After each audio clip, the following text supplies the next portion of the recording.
And I'll tell you this, it was weird living with her when I was in high school because normally I don't do this because I talk about being Latino because I am. But the truth is I'm half Mexican, half white. And normally I don't tell people that because nobody likes it. You know, like if you're half one ethnicity, half of another, you're not on anybody's team. Like when my white friends find out that I'm also half white, they look at me like they fucking hit a piñata and a John Mayer CD fell out of that. You guys know, like, I don't even speak Spanish. You guys know in Texas, if you're Hispanic and you don't speak Spanish, Mexicans will treat you like tacos from Jack in a Box, right? Like, they know you're not the real thing. All right, all right, all right, all right, all right. All right, all right, all right, all right, all right. I never listen, I'm gonna listen. I wanna listen to the Dom Zone. Well, happy Thursday. Man, I thought all day yesterday was Thursday. Went to Eatsy's. They didn't have the salmon burger. No. And we're still going to have to do this slog tomorrow.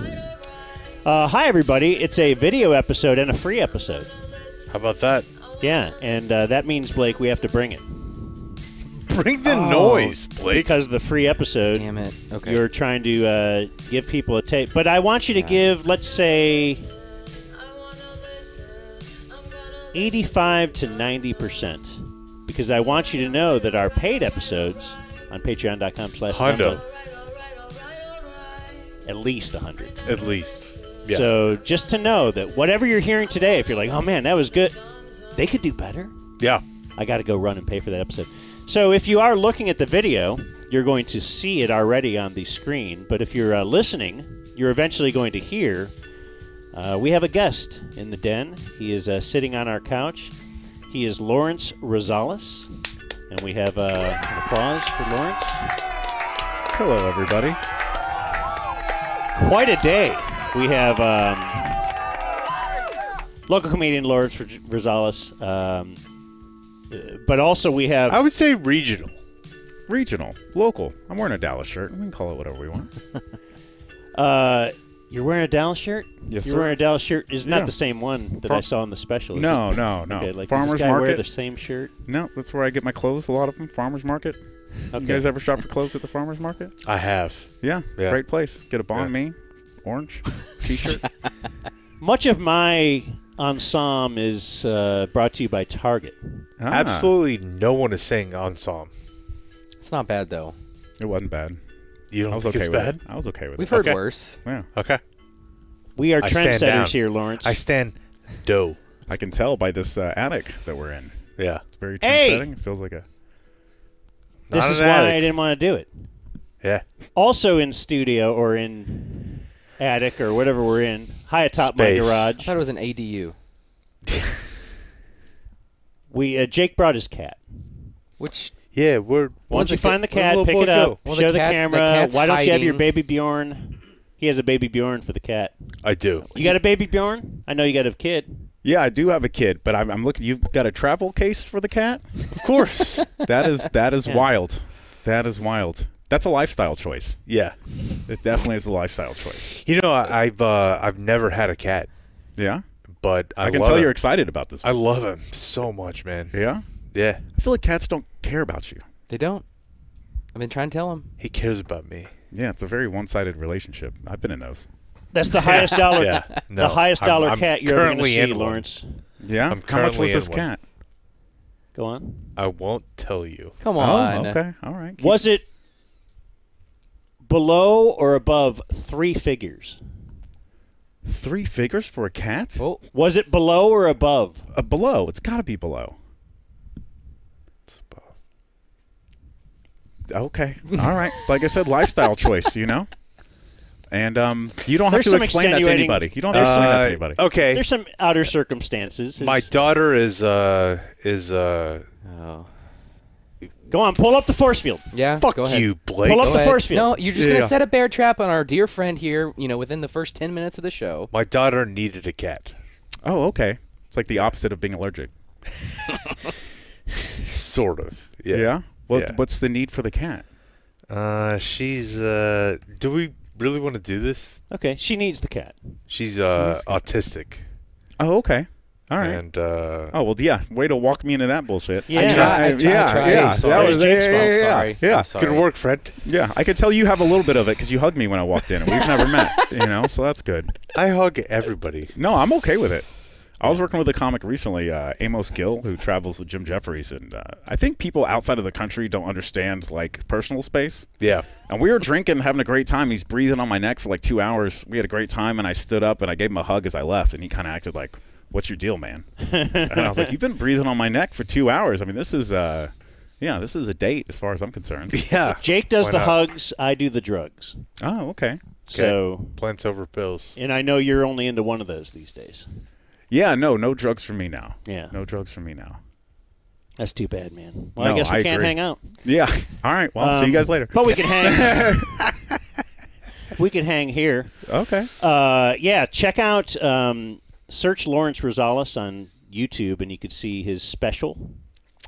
Obviously, a special this is not a Netflix special. It is a Nope. YouTube special that you have produced, and I love it, man. Actually, so I got an email a while back from someone named Hunter. And he says, heard y'all talking about possibly bringing in some comedians in the future. My best friend. Oh, Ooh, best friend. Would you agree with that? Hunter is here. Hunter is here. Would you? Okay, so you have to say he's your best friend. Yeah, and best friend.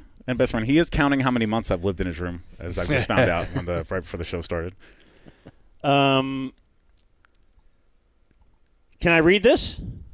Yeah, all right. My best friend, who is currently living with my longtime girlfriend and I, for the second time after his meth addiction effed his life up, has just released his first comedy special. I'll put the link below.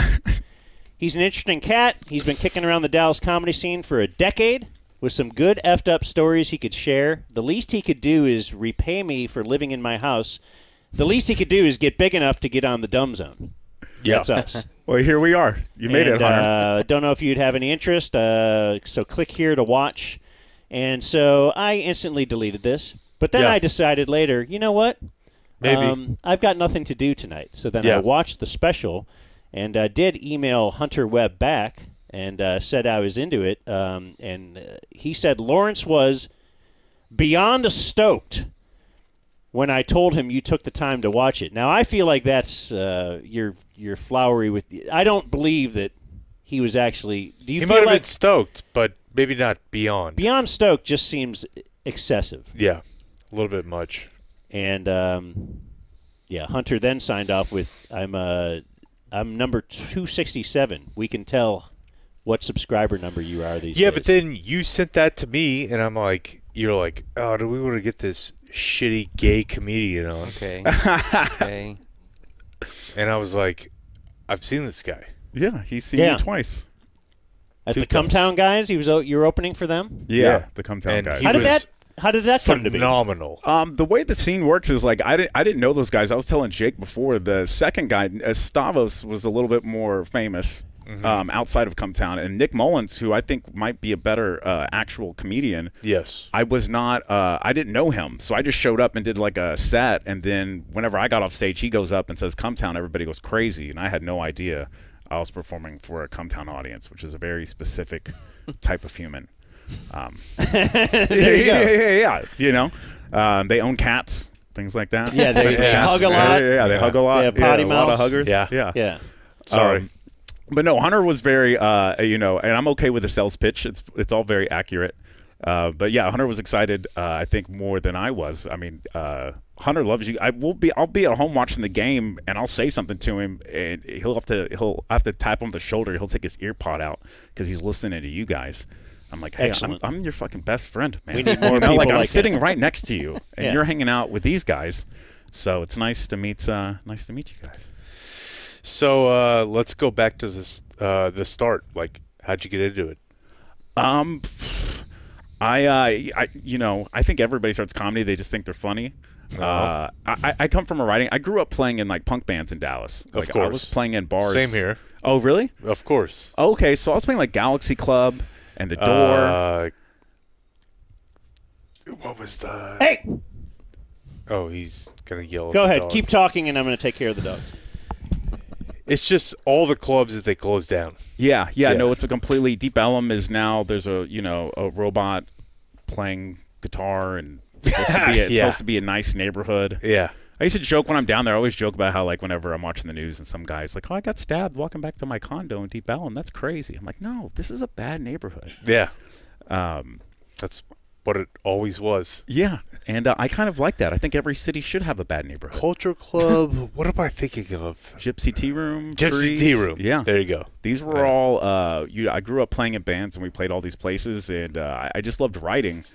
I've always been writing my entire life, so, and I've always was a big fan of comedy. I remember I saw Bill Burr at the Addison Improv when I was 21 with like 50 people on a Sunday night. So I was always a fan of it. And then I started when I was 30, which is like a little old to get started. Pretty old. Yeah. But you realize quickly that people that pay to see comedians typically are 30 plus. How'd you first start then? Huh? Like, why?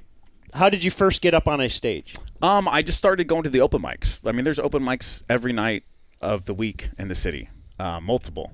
And they're mostly just like, there used to be one at Hat Tricks, or I was assaulted a couple times. I mean, it's just, you're just at some bar. Nobody wants you to be doing what you're doing. Yeah. But the bar's close to closing down, so they're taking one last swing with some open mic comedy to try to bring people in, typically. So you're at home, though. Obviously, you're a fan of comedy. Mm-hmm. How much material did you have? You think you're like, oh, I've got 10 minutes, and then you show up and you realize you've got one, That's and it's this not guy. good. Oh, this you guy, did it? No, but we've always, for like bet payoffs, Mm-hmm. I think what you do is incredibly difficult. But for like a bet payoff, it's like, well, you got to do 5 minutes of stand-up comedy. Mm-hmm. And so, like his fantasy football league, bet payoff, Blake wanted to do a bet payoff and do like a half-hour stand-up. And I'm like, whoa, that's a tall order. A very, very tall order. I mean, it's a punishment. Yeah. But I think 5 minutes would be 5 terrifying minutes as well. is absolutely brutal. But for everyone else, the 5 minutes is going to go by super quick. So I want to see them sweat a little bit. Oh, they'll sweat inside of 5 minutes for sure. Well, I think we wanted to settle on like 15. No. 15 is that's what you have to be an opener at the club. So did you like bomb your first time? Yeah, of course, everybody does. And then how do you go back then? I think I enjoy difficult things. And pegging. Also, exactly. So, but the first time you what? I'm sorry for him. Okay. You said pegging, right? Yeah. Okay. Yeah. You think That's why he difficult? said yeah, exactly. I mean, it requires one or two things, but like it doesn't take a lot. A little bravery. Yeah. Maybe a Openness. some childhood trauma. A drink. Yeah, a drink or two. What were you saying? I don't know. Who How do you knows? threw me off with pegging? Oh, so you just you bomb and you realize, but here's what happens: is you bomb and you realize, oh, that didn't hurt. I'm okay. And then you start doing it every night of the week until slowly, you're divorced and your whole life's falling apart, but you're getting better. Okay. Did that contribute to the divorce?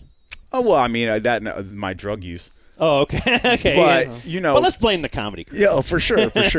But it's like, as you mature as a comedian, you realize you didn't need to be at every single bar open mic, every single night.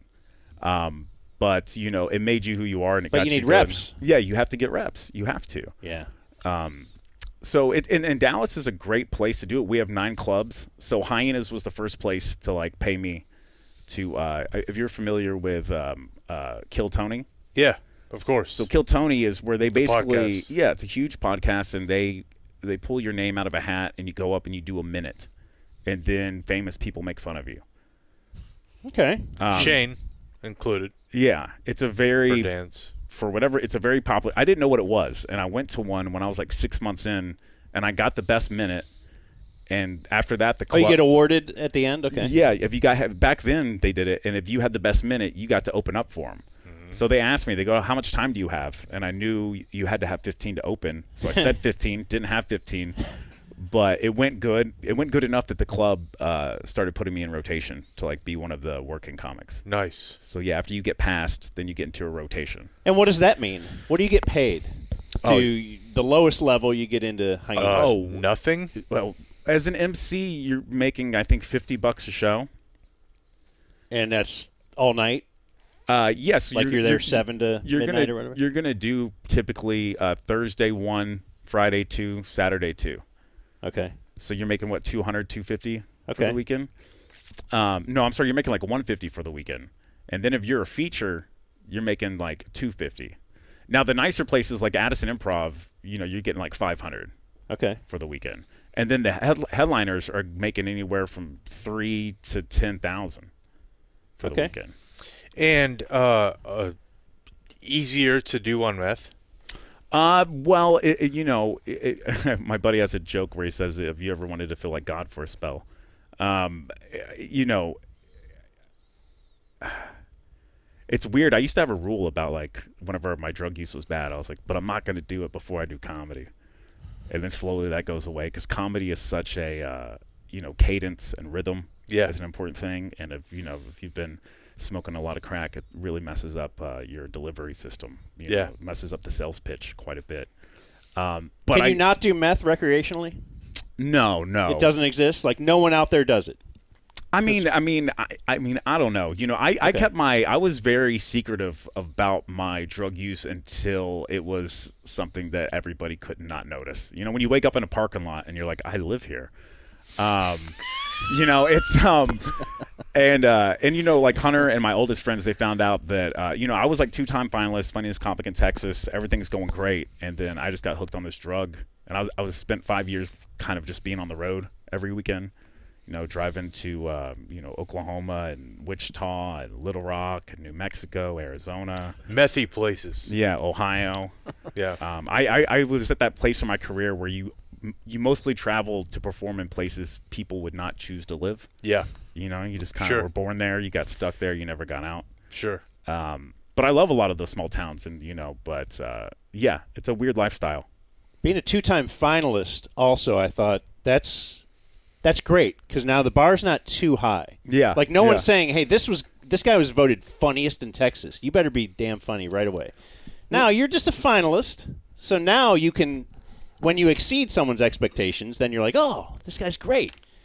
But if I thought this is the funniest guy I'm ever going to see, and then you're the exact same, you're like, I don't know. Was that the funniest? Yeah. You know, I got a weird thing in my head because coming up in the scene for so long, I would see the Improv used to do this competition every year, and it was from all the comics in Texas. So you'd start out with like 200 people, and by the end, there's 3 of you. Oh, wow. So it was an honor to like get it. Yeah. But the other comics I knew that would win, whenever we'd be doing a show, and somebody that hosts would be like, "Hey, what's your credit?" They'd go, "Do not say I won funniest comic in Texas," because they didn't want to have that on them as they were walking on stage. Yeah. And I think I got in my head coming up. I just got it in my head. I was like, man, if I ever get to the finals, like, I'm going to say it. Like, I want the pressure. Yeah. You know, and it kind of gives you a little bit of, you know, makes the audience at least pay attention, and that's you know, what you're aiming for. Like Norm Macdonald lost Star Search. Oh, exactly. Yeah. So it's like, okay, this guy, and then, you know, obviously he's, I would guess, the best one who's come out of that particular Star Search, but I don't know. You would guess. All right, so Lawrence is here. You're here for the entire program, we understand. Yes, sir. Which is, we don't know how long that'll be. We're kind of new in this game as well. Are you new in the, like, I also know you have a podcast. Yeah, Oddball. Well, I just learned about that this morning, so I didn't get a chance to listen to any of it. But yeah, Oddball History. Yeah. So we just cover like it's like who doesn't have a podcast? Am I right? Right. Yeah. It's very done. Great promotional tool. Yeah. But it helps with the clips. Like that's like I'm sure you guys live with this too. It's like having to post clips on social media all the time, and you can only write and record so much stand up. So having the podcast is like something that kind of keeps the feed moving. All right, you got one of those? Video Man has one of your clips he wants to play. Smoke crack, which was a problem, right? Because when you smoke crack, you run around a lot, you get real paranoid. So my mom and I, we lived in a trailer, which was fucked up because there's not a lot of room for running around. Like, she's really trapped, you know? It's like, and one morning, my mom, you know, she's high on crack, she's running back and forth. Yeah, like she's got her cowboy boots on. You know how moms are. And she's running back and forth through the trailer. And my mom, she stepped on. I'm like trying to watch some Hanna-Barbera. I'm just trying to get my cartoons on. You know, like my mom's high on crack. She steps on my foot, and I'll never forget. I got upset. I was like 8 or 9. I'll never forget. I looked my mother right in the face, and I go, Trina, would you stop? Would you please just fucking stop? And I'll never forget my mother, high on crack cocaine, slapped me in the face, and goes, hey, we don't cuss in this house.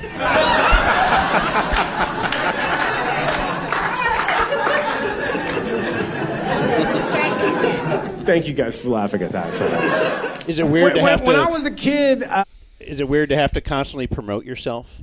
Oh, it's very strange. And the guy that produced the special for me, Like, hey, look, I'm good. Yeah, but at some point, the guy that produced it, Travis, he's been so good for. It's not like a manager or something, but since he produced the special, like he's pushing me all the time. Like, hey, you got to do this, you got to do that. Here's a clips, I cut it up for you. But I'm not a very I love doing stand up. A lot, but the self-aggrandizing thing that comes along with you having to promote yourself, is can be very tiresome. Yeah. But I'm glad it exists. I waited a long time to do it because I wanted it to be good. And I'm proud of. It's weird with comedy because you're doing these bits all the time, and it's hard. Like they ebb and they flow and they change and they get better. Like you're tightening it up, and it's a very difficult thing to go okay. Just kind of kiss it on the cheek and go, you live now. You know, you're gone now. Yeah. It's done. Yeah. So recently in learning about, we talked to comedians and just learning about their craft, it's something that you legitimately work on all the time. And I was just curious. Thank you, Blake. I'm picking up. Yeah, you got it. We had you on because Blake won't label us as a comedy podcast on Apple Podcasts. Oh, okay. He's like, All right. no, they're just a sports and recreation. They're not ready yet. They're not ready yet? Okay. All right. So we're we're going to book Lawrence, and hopefully Blake will think this is funny now and get on those. Tag rankings. it differently. They're working on it. But anyway, so you have to work on your craft. So are you watching other comedians? Are you trying to pick up their delivery and their, I don't know, just how do you work on it? Blake, that was a good question. Yeah, that was a great question, Blake. Because I sense in your delivery, I sense a lot of Dave Chappelle for some reason. Okay. And I'm curious, do you look up to him, or are there other comedians that you try to emulate? Yeah, Dave Chappelle, is obviously one of the greats. I was very influenced, I don't know if you guys have ever heard of him when I was younger, by Christopher Titus. You guys ever heard of Christopher Titus? Of course. He has that album, Norman Rockwell is Bleeding, and you can see it in what I do here on that clip. He kind of went away. Oh, Christopher Titus? Yeah, and he started using, he quit using a microphone and started doing the earpiece thing. Well, he hosts a basketball podcast, right? Oh, really? A guy named Tate? No, that's not Titus and Tate. Mark Titus. It's a different thing, yeah. Oh. From I'm Ohio sorry. State. Oh, you're good. It's a horrible joke. I think as comics, whenever you're trying to figure it out, you're trying to find people or see people that are doing stuff that's similar to what you would want to be doing. And then, but I still do it. I realized, it's such a, I was on the road with John Marco Ceresi recently, and he does this thing whenever he's performing where if he's killing really hard, he'll put his foot up on the amplifier and kind of lean in. And we're doing, so many shows together that one night I caught myself, I'm doing the bits and everything's really hitting, and I caught myself putting my foot up there, and I was like, oh, I got to put the foot down. But there's these little weird things that people don't notice about when you lean in. If you don't lean into the joke, if you kind of say it with your back against the wall, you don't know if it's funny, it'll completely destroy what you're trying to do. You've got to sell everything. Yeah. Whenever I was doing that story about my mother, Stavros was actually the guy that got me to do that bit for the first time. Because it's a very scary thing to do to an audience. You're having a lot of fun, and then all of a sudden you're in this dark story. Yeah. And, whenever I end it, it can end with a huge laugh, or it can end with them going oh. Yeah, that's so sad. Yeah. Groaning is the last thing you want to hear from an audience. When they say, you're holding the mic, they paid to be there, now they feel bad for you. It's a really weird thing. So I found this, though, too, with the social media and the saturation of everything and all that, because I've thought of something. And then I'll think, oh, this is funny. I'm going to say it on the show. And then I'll see it on social media. And it's oh, damn, that person had the same exact thought I did when this news story broke. Now, do you do that?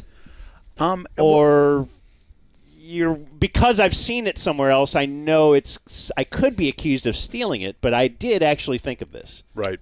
Oh, for sure. And that happens in comedy. And I think the longer you do comedy, the more you get away from it because you start being a little bit more thinking in just your voice. But what you're talking about is you're talking about topical.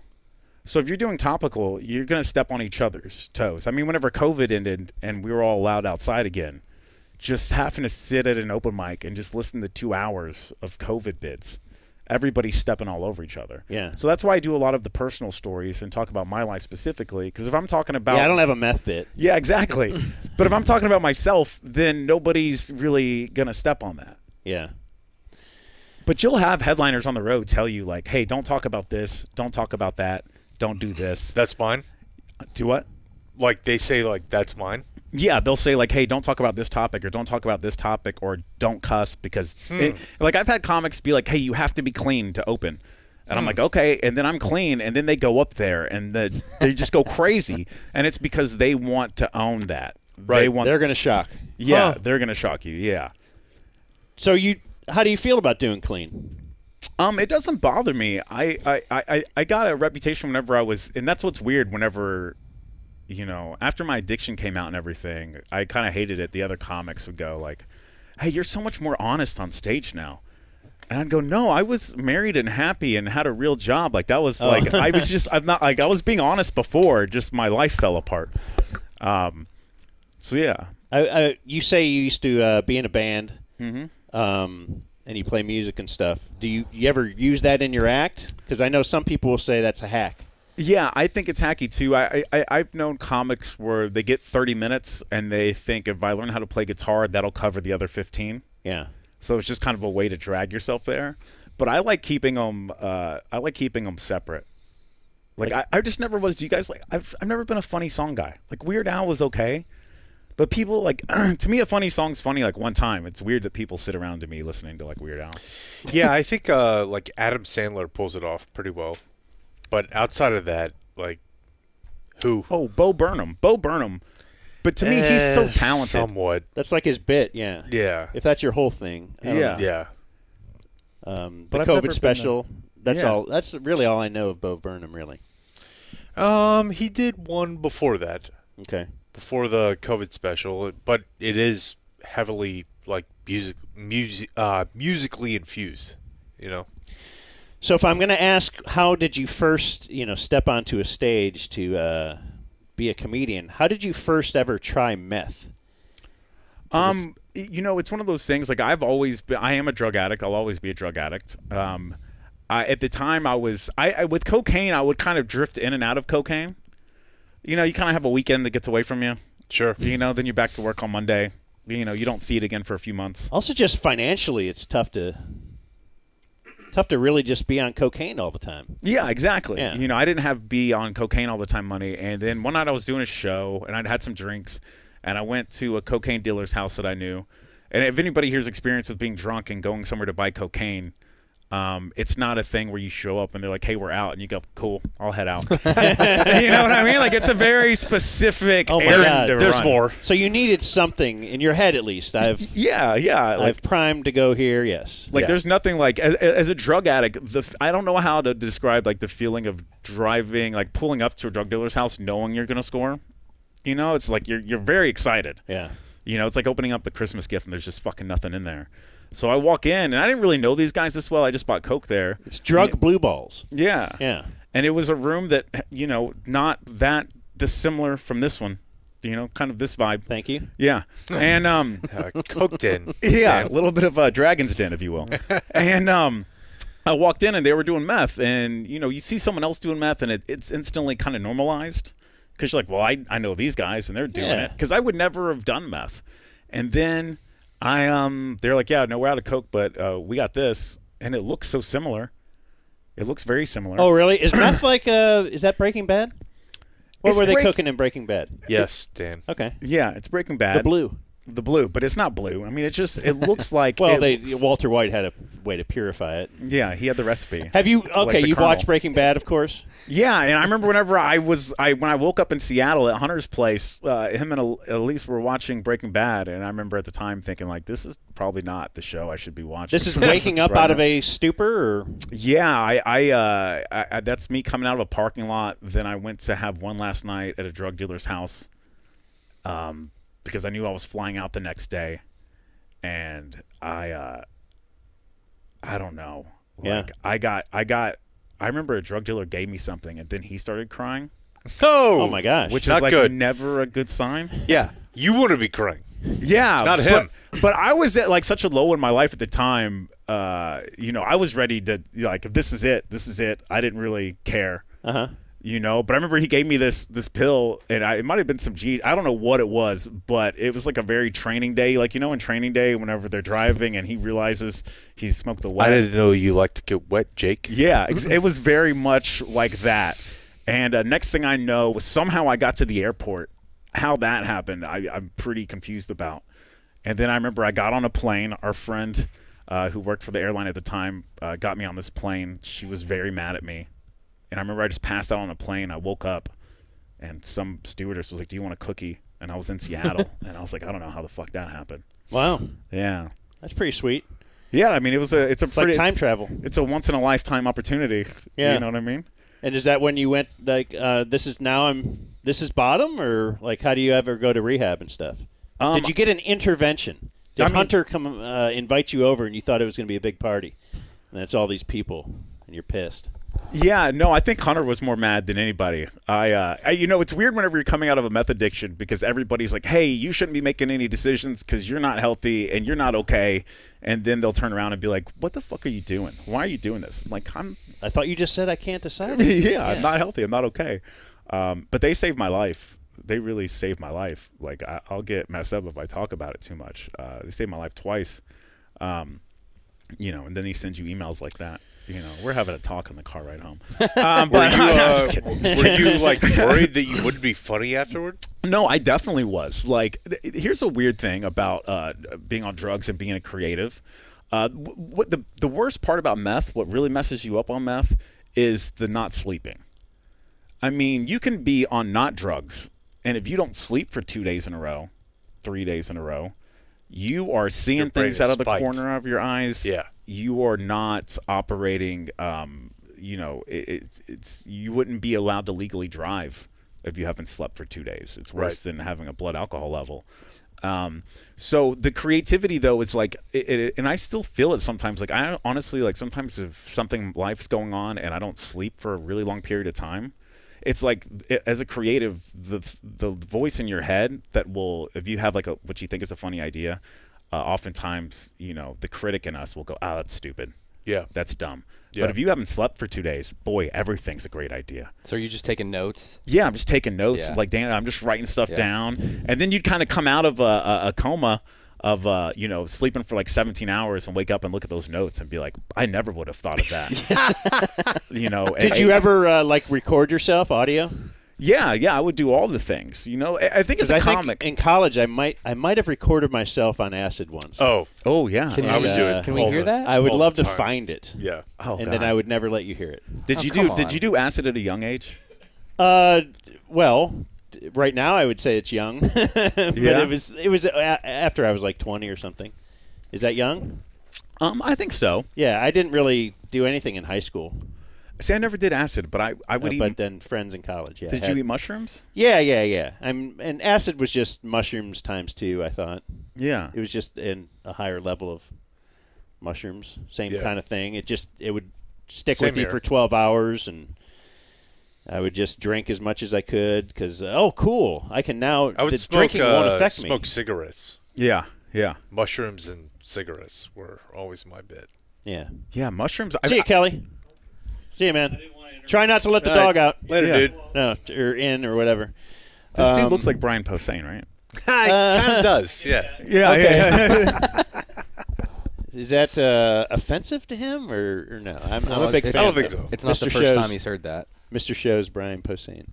What's the okay, so I want to know, like, Breaking Bad, is that realistic? Is there a drug movie you could say, yeah, that's realistic or that's ridiculous? He wants to try meth. Yeah, so- we're gonna get you some meth. No, we're I'm gonna not get you at gonna an open mic.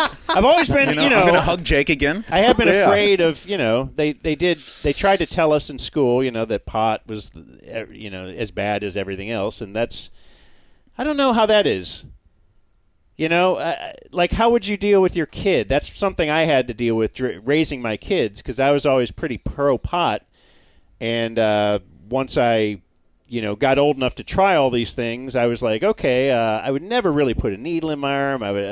Coke seems pretty bad. Like, I could get you But, pot But also awesome. seems better than alcohol for you overall. But it's like, now I have kids. Do you teach them that, yeah, hey, pot, not that bad? And I've always tried to kind of exude that while not encouraging them to do it, because I'd love them not to have to do it. Yeah. So, yeah, I wonder how's your – I asked you about 50 questions in there. Yeah, well, So answer them all I think for me, having a kid now. too, thinking about the pot and everything, it's like I get nervous because I know I come from a family of drug addicts. And that sounds a terrible way to describe my family. That's part of your bit. But no, Yeah. my mother, who's doing great now, my mother's doing phenomenal. She's pretty upset about the special, but she's doing real upset about the special. I forgot to tell her. So you're hoping this really works out monetarily minor in the future. detail. Yeah, we had a real bad conversation at a Red Lobster recently. Real bad conversation. Endless But, shrimp. Yeah, I was like, it's my birthday, and she's like, you fucking saying all these things. But she didn't say anything was a lie, and that's good. She's like, I honestly, did slap you. Yeah. But she's doing great now. My mother is doing amazing now, and she went through some hard times, and I'm much the same. But I get nervous with my kids. Like I think pot's great for people. I think it's way better than alcohol. But like with my son, it's like I would be scared to ever let him get. I know I'm an addict, so I'm worried that that's in him. So Dan, I don't know. You seem like a pick it up, put it down kind of guy. I could stop him whenever I want. Yeah, that easy. But we've talked about this for years, since my kids were little. Like the old thing is you share a beer with your son or share a beer, Yeah. But now I'm kind of a mindset. I'm not sure if everything was blank in society and we introduced alcohol and marijuana, what would rise out of it? I feel like marijuana, you'd say it's safer, it's blah, blah, blah, blah.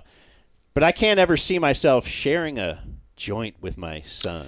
Or, Yeah, it's super weird. like, even though I think it's safer. Yeah.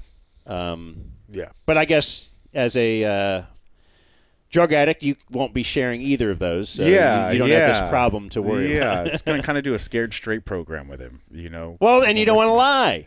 You Yeah. don't want to say this will lead you down, because we were told pot's going to lead you to this, going to lead you to that, and then you're going to be with Lawrence on a plane to Seattle. Yeah. Did you Get the Seattle ever have to go to jail? No, there was no jail. There was no rehab. Oh. Wow. Yeah. I just assumed you went to rehab. No, I just I came home and then I had had a son, and that kind of I'm just over 3 years clean, and he turns 3 next month, so I kind of slid under the garage door, Right. of of getting things right. But just I hit rock bottom so hard that when I came home, there was just no when you're addicted to something like meth and you get clean, it's so hard because you realize that it takes up so much space. Like your head's like a computer. So every day it's like I was eating breakfast and also not doing cocaine. I'm watching TV and also not doing cocaine. Yeah. I'm driving to the Consuming. store, not doing cocaine. And then eventually your brain lets that go. Yeah. And now you're just watching TV. And you're just eating a meal. You're not fighting yourself and your urges. So, I think once I realized that, I just didn't ever want to go back to having to fight through all that Do you again. feel like the comedy, how did it change? Oh, yeah. We were talking about that earlier. It took me a little bit of time to...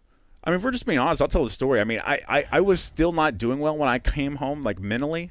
I wasn't feeling very healthy.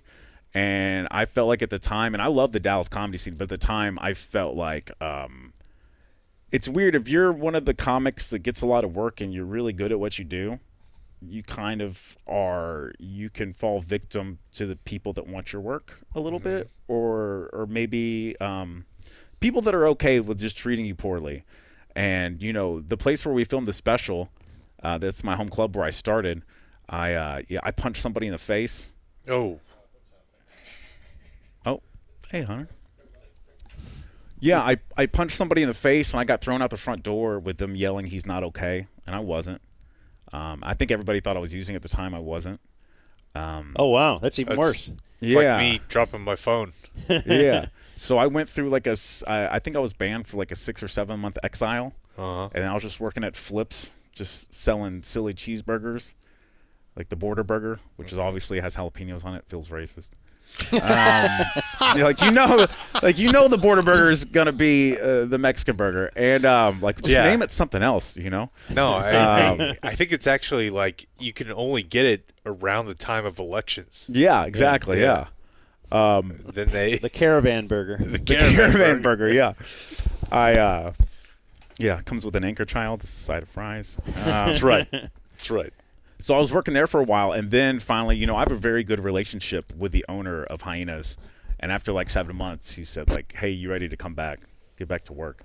Okay. And because I think everybody at that time knew that I was. Did you have to sign I will not punch anyone in the... No, Okay. I didn't have to sign anything, but it was like a weird thing to walk back into. You know, like you got a lot of shame on you.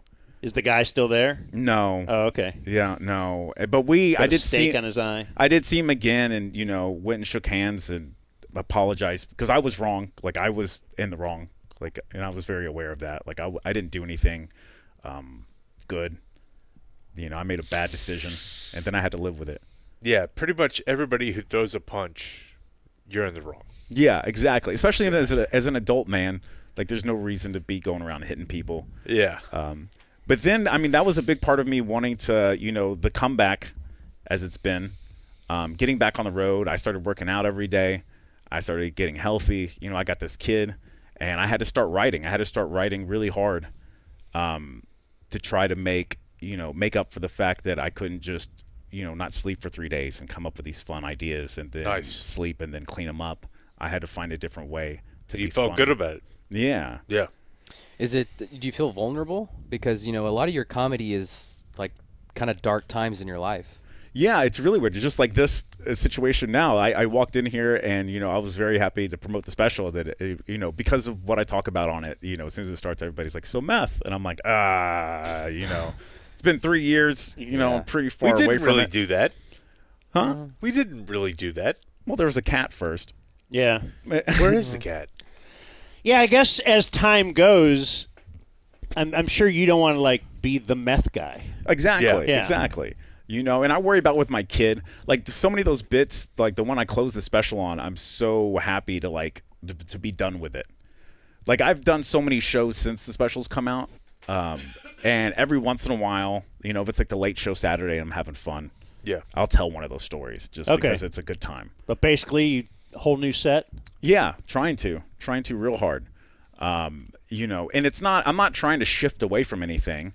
But I'm more trying to talk about where I'm at in my life now. Yeah. You know, or talk about those times, but from a different perspective, from somebody that's healthy, you know, from somebody who's living and having success and not someone who's just surviving their own mistakes.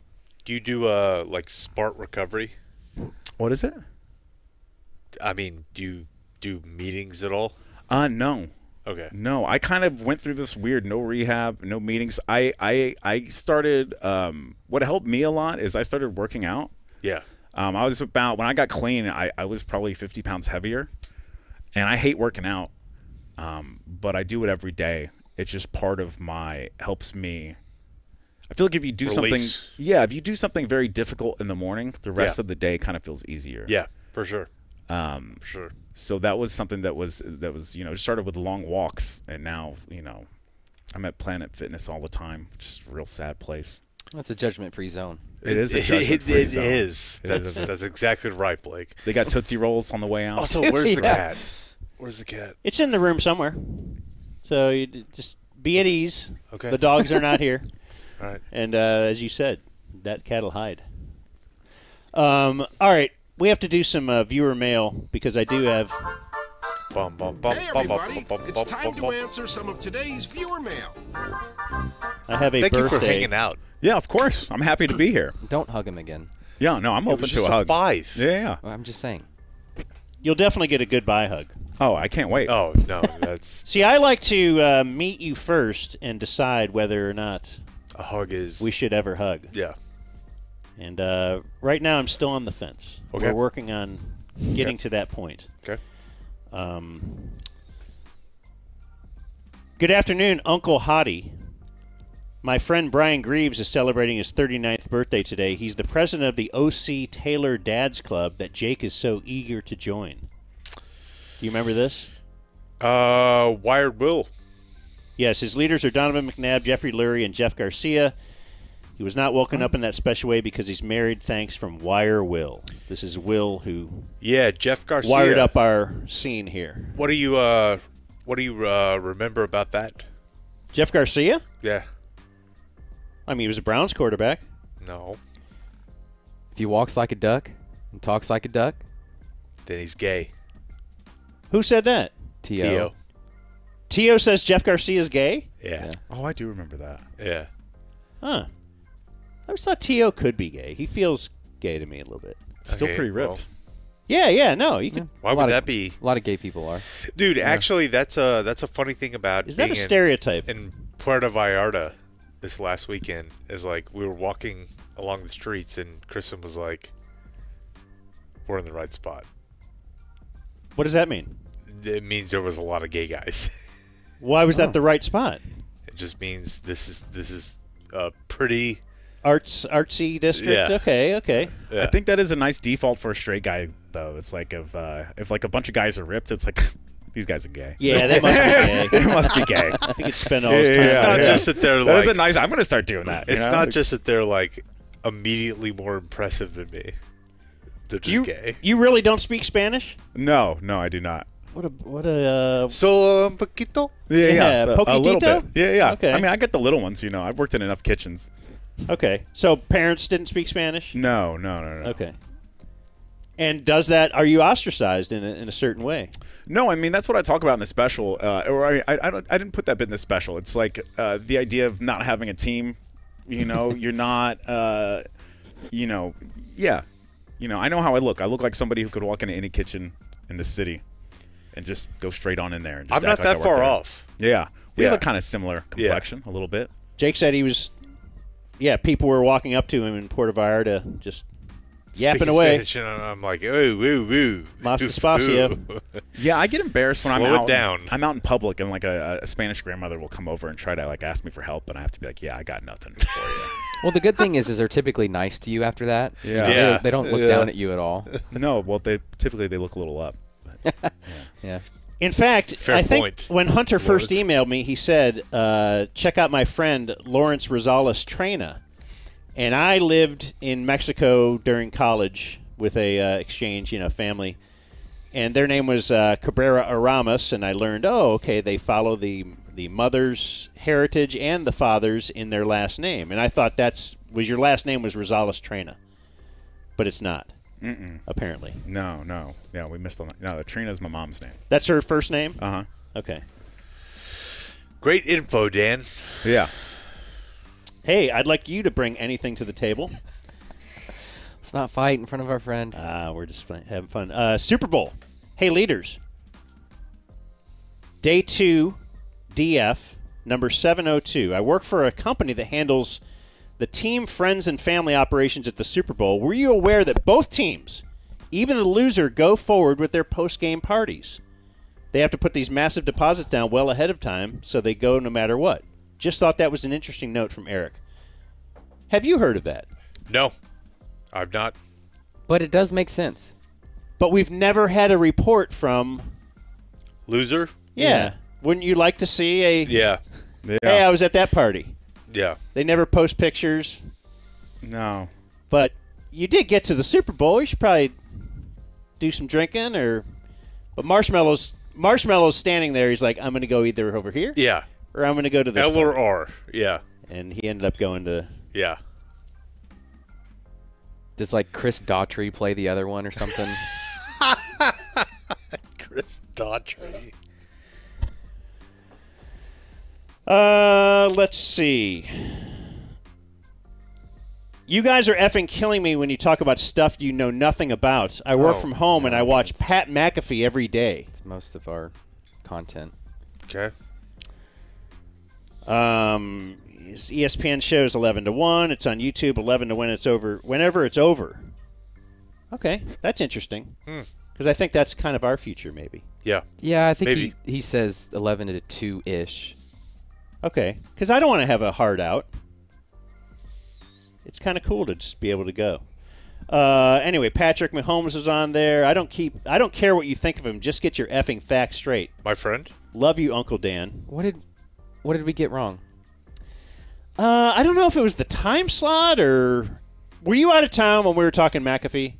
Probably, yeah. McAfee 'cause versus Simmons. We played the Simmons yeah. audio. Are you aware of Pat McAfee? Do you Yeah, care? I Are you a think- sports guy? A little bit. I used to be more. Do you guys feel about him the way I feel about like much more famous comedians? A little Which overexposed. Yeah, like I don't know. Do you get critical? When he's critical, you're like, this guy doesn't even have a T-shirt on. He's making all this fucking money. I think, and maybe this is what you mean. I think the main thing is like, I'm not mad at him for making what he makes. Mm-hmm. Like, I don't think he's that talented, but I think it's dope that he makes what he makes and pays his people what he pays them. Yeah, yeah. I'm that way with comics that I know that I've come up with that are like way Yeah. bigger now. It's like I feel very remiss. Like I don't really criticize what they do Yeah.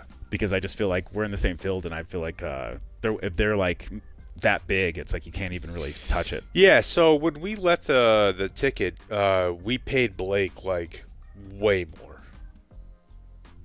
Would you say way, Blake, or just more? I'm just trying to figure out how this relates to what came up. I'm just saying, like, now we pay him like a lot more. Well, This man saved your life. yeah, he did. However, one of us vacations in Puerto Vallarta and has a 4-figure cat. Wow. One of us has to hurry What up a- and get to Now another let's not job fight after in front this. of the guests. I think that's what somebody told me a minute ago. Jake is over here saying, "Don't throw punches," and he's just throwing haymakers at me for no reason. We just wanted him to do well, you know. Yeah. That They was take the care of main me. thing. Yeah. And also, why else would he leave Yeah. to come to us? Yeah. Not for us. Yeah. It's got to be for money. Clearly, Yeah. Yeah. Yeah. What does Blake do? it's a great question. It's a Mark really that. good question. Yeah, that's a good point. We'll put this out as a short. Well, we're ready to Nobody hear you. ever answered me, by the way. We're ready to hear you tell it. There's not, I there's can't. not an answer, really. Yeah. I can't. I'm trying to find this old thing. So we'll bounce this off a comedian friend Okay. to see if indeed he can answer this. So I can't find the list. Do you remember the list of COVID-19 related things? They were called different things. It was like the China flu, the Kung flu. Wuhan. Wasn't it like Wuhan flu? We had that list a couple weeks ago. Yeah. Jameson, our good friend, emails. Yeah. If the COVID-19 pandemic was known as the Holocaust, which we said it was, I like that. Yeah. is a That's good really one. good. does that make Dr. Fauci Akoff Hitler? Okay. That's pretty good. Golly. Yeah. I like that. Okay, that's a pro. You're plus on that? Yeah. That's pretty good. Lawrence isn't saying anything. He doesn't No, like it. I had a weird COVID experience because that's like COVID happened right whenever I was like, right whenever the city was about to shut down, I was having a drug dealer give me a pill and cry after I took it. So it was like COVID was like somehow like just one of the least of my concerns at the time. Like I was like, everybody's like, the city's shutting down. I'm like, yeah, I agree with you. You know, like I was so paranoid at the time. I remember I came home one night and like somebody had at my old apartment, they had the lawn maintenance people had made crop circles. And if you haven't slept for 3 days and you think people are out to get you, You're like, you know, oh my crop gosh. circles is a lot to handle. And then everybody's like, have you heard what Dr. Fauci's saying? And I'm like, you know, it did not really Yeah. So you were I was still. like, did he say anything about meth? Did you still keep using drugs through COVID? I mean, I relapsed. Because I would think it'd be hard to get them. No, I mean, if you're smoking meth, you're not too worried about, COVID. Okay. You know what I mean? Like, I don't even think I can get it. Oh my if I'm being gosh, honest. I got to lock away. Yeah. I don't think I can get COVID. Honestly. Whoa. Yeah. Go on. Yeah. No, I don't. I mean, I You don't haven't know. had it. Yeah, I haven't had it. I've survived this long. I feel like know? I've been getting it is for you. Yeah. Because I'll get it at the drop. Have you gotten vaccinated? Yeah. I went and got the shots. Uh huh. Yeah. But You never got COVID. Damn. Or I mean, And this guy's out. I'm standing Wait, in front have you of ever done a 400 needle? No. Okay, I was going to say terrified. sharing needles. Yeah. Damn it. This guy's out. He's just in anybody's drug den. He's taking pills. He's making people cry. And he's perfectly healthy. Yeah. I kind of agree. I don't think you can get it. I was traveling around the country. The other, to see the travel, right whenever COVID was over was wild times because, other places, you think Texas was lax. I remember being in Kansas and I walked into a gas station wearing a mask and everybody, walked away from me, as if that meant I had it. Yeah. And I was like, I don't think you guys understand how this works at all. But yeah, I was out doing shows, shaking hands with people after the show, Yeah. Methed out. No, this is during the clean times. Okay. But I'd survived that, and I'm like, I'm not worried about COVID. I've been through much worse. Yeah. Yeah, I it love was. it. It was like the word. Oh man, I can't believe that. I gave it to him twice. Oh, really? Yeah. Yeah. Well, you got compensated for it, though, Blake. Well. Me? Yeah. He didn't give it to me. No, he gave it to me. He gave it Did to you ever get the old COVID? guy. I think so. Okay, but you never got the positive. No. But it felt like I did a couple times. Okay. All right. I have a business story that I thought I'd bounce off you guys as we transition.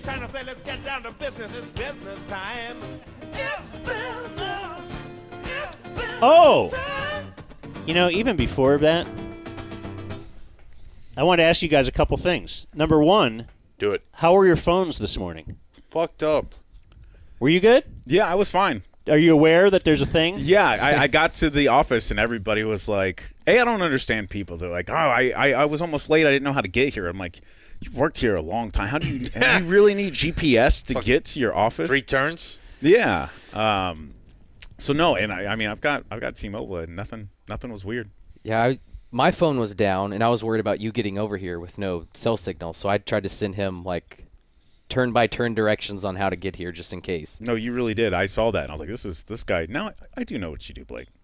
That's right. Thank you. Yeah, that's it. That was a very professional, well done text. Thank you. I was like, my phone's working, but if it wasn't, this would be very helpful. And I felt like I don't know. Your phone could have been working, and maybe you're on Wi-Fi. That's how we were texting. But I was worried about you. No. Oh well, thank you. Someone's got to be. Because weren't you trying to call me? And Yeah. My Yeah. thing was bad. yeah, I had the little SOS. Yeah, what does Felt that like, even... oh my gosh, that's who are they saying SOS to? What does that mean? I think you can only call 911. Oh, that would have worked. Video Man says correct. Okay, I wonder if they could have. Fixed your cell signal. No, yeah, done the merge thing. Hey, could you? What if we both called 911? Would they hit merge and then we could Bring talk? us in together? Yeah, hey, we we've can been talk wanting about to. the show. We haven't been able to plan the show. Yeah. All right, so my business story for today. We'll call this Business Thursday. Yeah. Kind of went. This kind of went viral, I think, last week. Okay. And it was an article by Charlotte Coles. The title of the article is "The Day I Put $50,000 in a Shoebox and handed it to a stranger. She got scammed Okay. Old lady? out of $50,000." She's not only not an old lady. Okay. I was gonna say Charlotte's an old name. It is. She Also, writes for Could be coming back. Potentially hot. she writes for thecut.com. Oh. She is the Cut's financial advice columnist Oh, no. who wrote an article. You think you're bearing your soul and Yeah. perhaps this is a good idea. I'm not sure, but I'm going to go ahead and be honest about all this stuff. Like, if you're the financial advice columnist, For the cut? you're going to get a lot of clicks.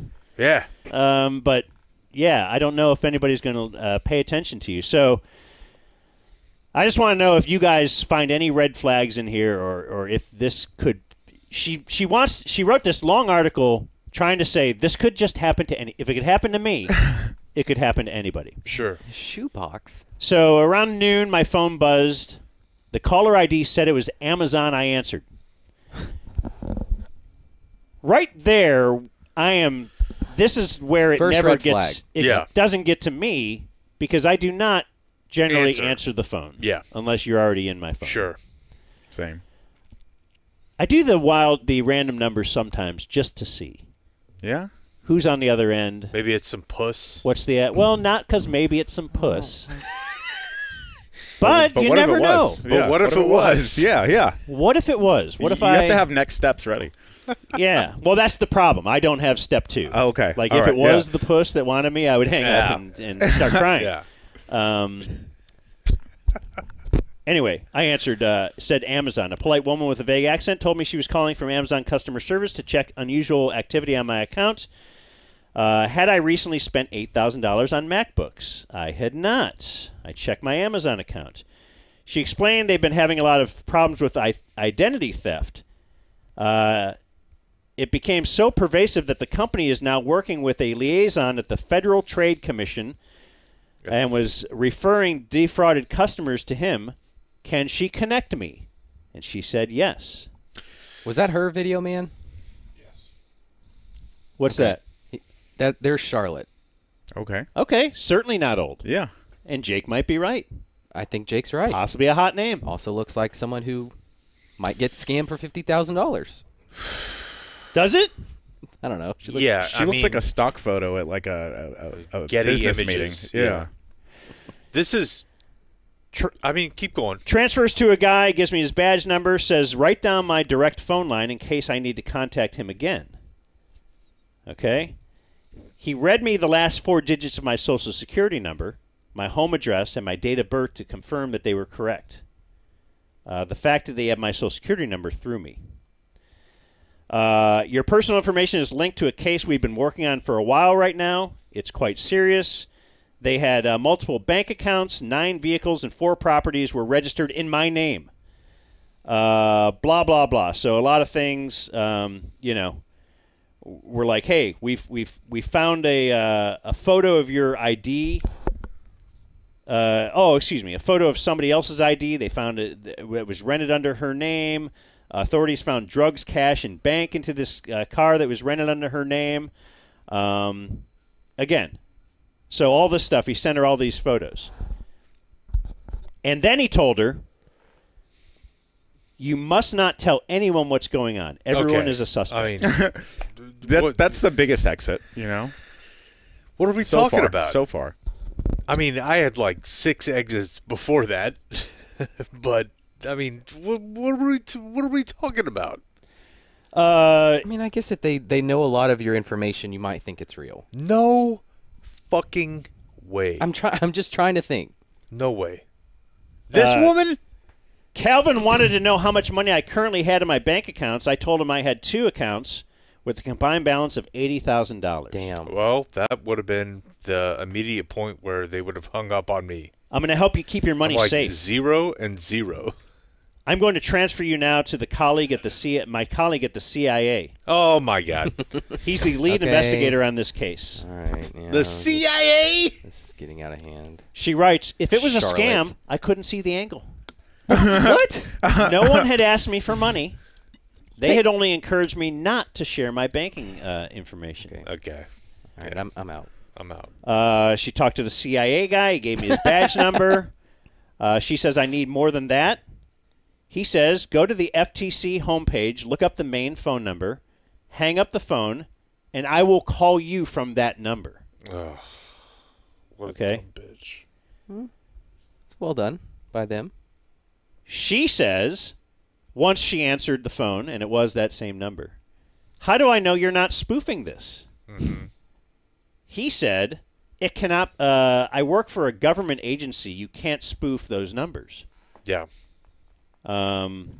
And then she just apparently believed that as well. Idiot. He then, of course, reiterated, you can't let anyone know what's going on. She said, I said something to my husband, but he said, the less he knows, if you tell him too much, we'll have to investigate him as well. So, we want to keep him safe. I'm sorry. So this started with what? They said that Amazon. She had purchased. Amazon called and said yes, there was fraudulent charges on her account. Okay. And she's worried about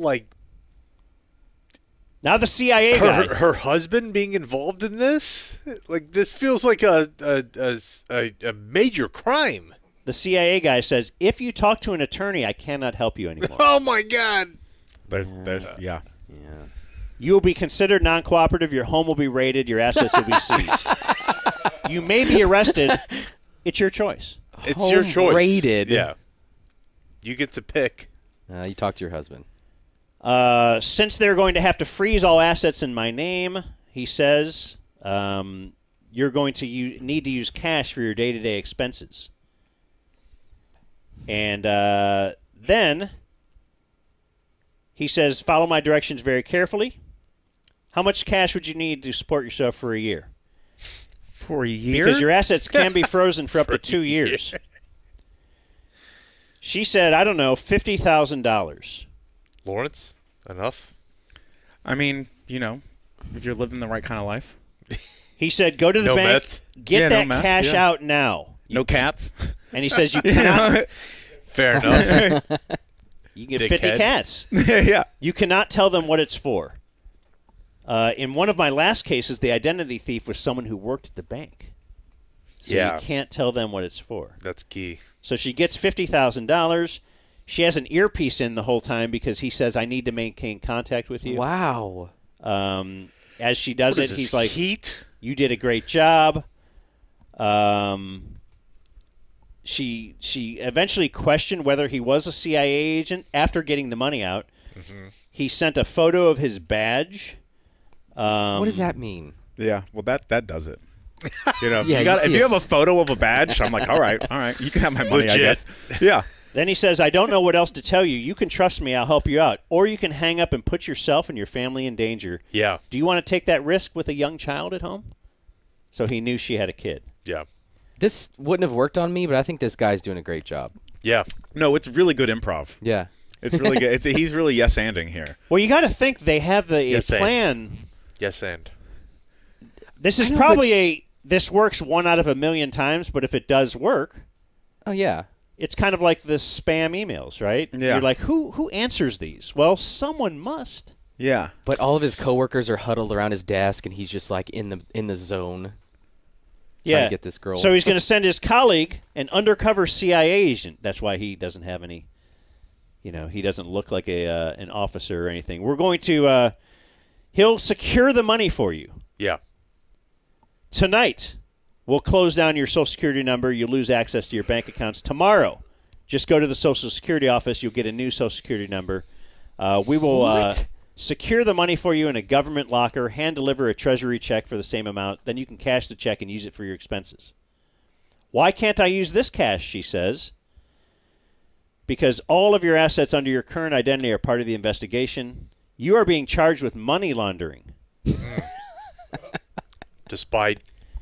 She says, okay, well, when your colleague gets here, I need to see his badge. Yep. I'm not going to just give $50,000 to someone I don't know. He said, undercover agents don't carry badges. Good Okay. counterpoint. They're undercover. Remember, you're probably being watched. The criminals can't know that a CIA agent is there. Yeah, I did not see this on Twitter, but I think, one of the worst things that they could run into is me. Because I'm like, this just seems like an easy way for me to kill myself. I think for me, I wouldn't go all the way with it because it's just so much work. Right. Yeah. Right. You're really asking me to complete a lot of steps. I gotta go to the tasks. bank. Yeah. Yeah, like I've got errands to run today. Right. Yeah, I haven't even had I gotta lunch get yet. milk. Yeah, and now we're in a spy program. You know. Yeah, no, and and again, for me, like, it feels like they're daring me to off myself, and I'd be like, okay, Yeah. so is this like an easy out? Yeah. Let's go. Why do you think they're trying to make you kill yourself? Well, I mean, obviously they want like your post life Oh, okay. savings, and Yeah. and if I could find a clean way to do that, then yeah. Michael texted me a photo of a treasury check made out to me for $50,000. He said a hard copy will be hand-delivered in the morning. I can't kill myself at soccer. He was Yeah. working on setting up an appointment with the Social Security office. So she gives the money Okay. and thinks, okay, tomorrow I'll get the check. Yeah. And tomorrow I'll go to the Social Security office. So she says in the end, and obviously, okay, so obviously then she Scammed. keeps calling the Social Security office. Yeah. She calls back that number, can't get the guy, Right. and it slowly seeps into her hot mind. That You her hot absolutely Charlotte mind. projected that it was a hot. So she met up with undercover CIA See, agent. he didn't. no, I saw the picture. Okay. You're the one who said she was hot. Gave him the shoebox of money. Yeah, she gave him the shoebox of money. He left, and yeah, she says if I had to pinpoint a moment that made me think my scammers were legit, it was probably when they read my Social Security number. Now I know that all kinds of personal information, your email address, kids' names and birthdays, even your pets' names, are commonly sold on the dark web. Oh, the dark web. Of course, the scammers may have also learned about my son from a 30-second perusal of my Instagram feed. Yeah. That could have been Yeah. pretty easy. That's Again, a little bit easier one. She's now learning this after being scammed out of $50,000, and she is the financial advice columnist. Yeah, put that the graphic cut. back up. Perhaps you need a little more. That wasn't really her. That was, again, like No, Lauren this- said. this is her it's page. a stock photo. No, Yeah, that's her, bro. look at her. A BA from Columbia, and she's getting scammed like this. And she needs a guy with a little money right now Yeah. that would be Do you sympathetic have? towards her. Do you Wait, I've actually written have about- money? Well, I did. I was gonna say I don't think either one of us actually have money right now. And at the end, she does come to the conclusion, now I don't answer my phone. Okay. And she could have, ended all of this. Because my mom Yeah. isn't old Yep. and will often call or text me, hey, I got an email that says you sent me something from Amazon. Yeah. And I have to click here for Pick up here. And I'm like, what? Look, don't ever look at any email and click on anything. Right. Because if it says your bank is this or Amazon is that, we'll go then to the, or if it says your PayPal account is going to be shut down. Yep. That's a common one. Yep. Click here if you didn't make this purchase or whatever. Well, then on a different thing, go to the PayPal account, and okay, there's nothing there. Okay, well, if there is, I'll see it eventually. Right. What if your wife said, "Hey, CIA agent called me today. I had to get him $50,000 in a shoebox." Don't worry. I'm going No to go to big the deal. Social Security office tomorrow. I got a check from the Treasury. A hard check. They just had to change my Social I'm funding Security the account number. Sandinistas. Yeah, would you like to interview the guy, Yes. Yeah. the husband, the Charlotte husband? Yes, I would love to have a I think that'd conversation be with a that great guy. story. But he's Yeah. pretty upset. I'm doing a little Iran upset. Contra weapons trading type bit. Man. I get nervous. I don't even like scanning. Like everywhere you go, you have to scan a QR code, Yeah. which I find like very. It just seems like that would be an easy way to get access to somebody's phone. Yeah. I get annoyed with the app. I know I'm an old man. Like I went to McDonald's yesterday because that's where I'm at. I pulled up. I'm at the drive-thru at McDonald's and I pulled up to the speaker and they're like, "Do you want to use the app?" And I'm like, "I'm here. Yeah, you're right there. I'm here." Gotta get those reward know? points, bro. But I feel like the yeah, phishing you're a big scams, reward guy. Yeah. You know, we don't give Pornhub. I was just thinking about this. We don't give Pornhub enough credit. You Go know, on. well, because Because I'm going to agree right just off the bat. yeah, well, because you used to go to all these different sites to find what you were looking for, and they really streamlined it. And you know, like, hey, this is legit. Do you know what I mean? You're not clicking on crazy links and Right. I don't think anybody gives them enough credit for that. Somehow you connected the McDonald's drive-through to Pornhub. Yeah, well, that's how the day ends. It's like we're always driving towards Pornhub before we go to bed. Interesting. The day you wake up, it is just driving towards Pornhub. They're basically eventually. just like a data company. Right. It's like, how do I get? They really are. Without doing drugs, how do I get to sleep now? Because that used to be a thing, right? How do I come in this napkin? Yeah, it's melatonin. But they actually are like a data company. What do you mean?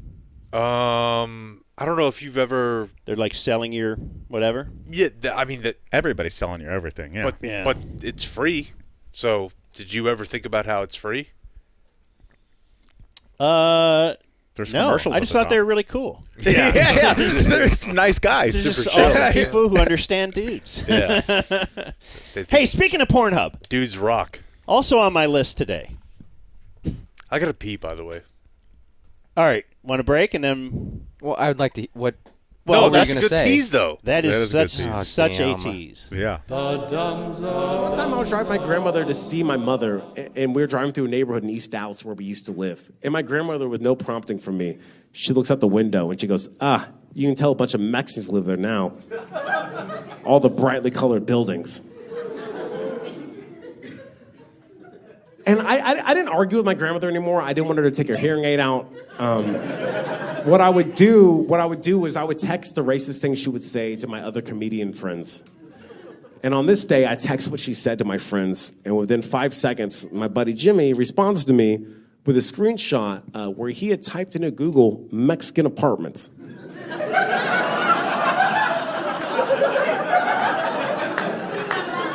And it was nothing but brightly colored buildings. All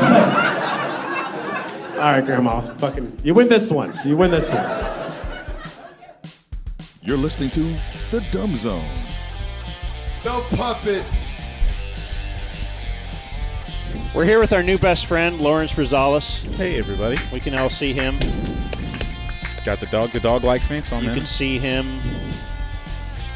Where's your next gig? Want to promote? Yeah, I'll be at Backdoor Comedy Club all weekend, and then next Thursday I'll be at Fort Worth Hyenas. And then, next Wednesday, I will be at Cowabunga, which is in Plano. It's at the Fillmore Pub. Okay. These guys run an amazing local show. I cannot recommend enough. They've got different locals on there every week or every month, and the vibe there is great. Why are you doing a thing like you brush your teeth when you say amazing? You're doing this. And I was doing this? Yeah. I was just petting the dog, Dan. You know? We're just trying to become a comedy podcast. I'm just kidding. Yeah.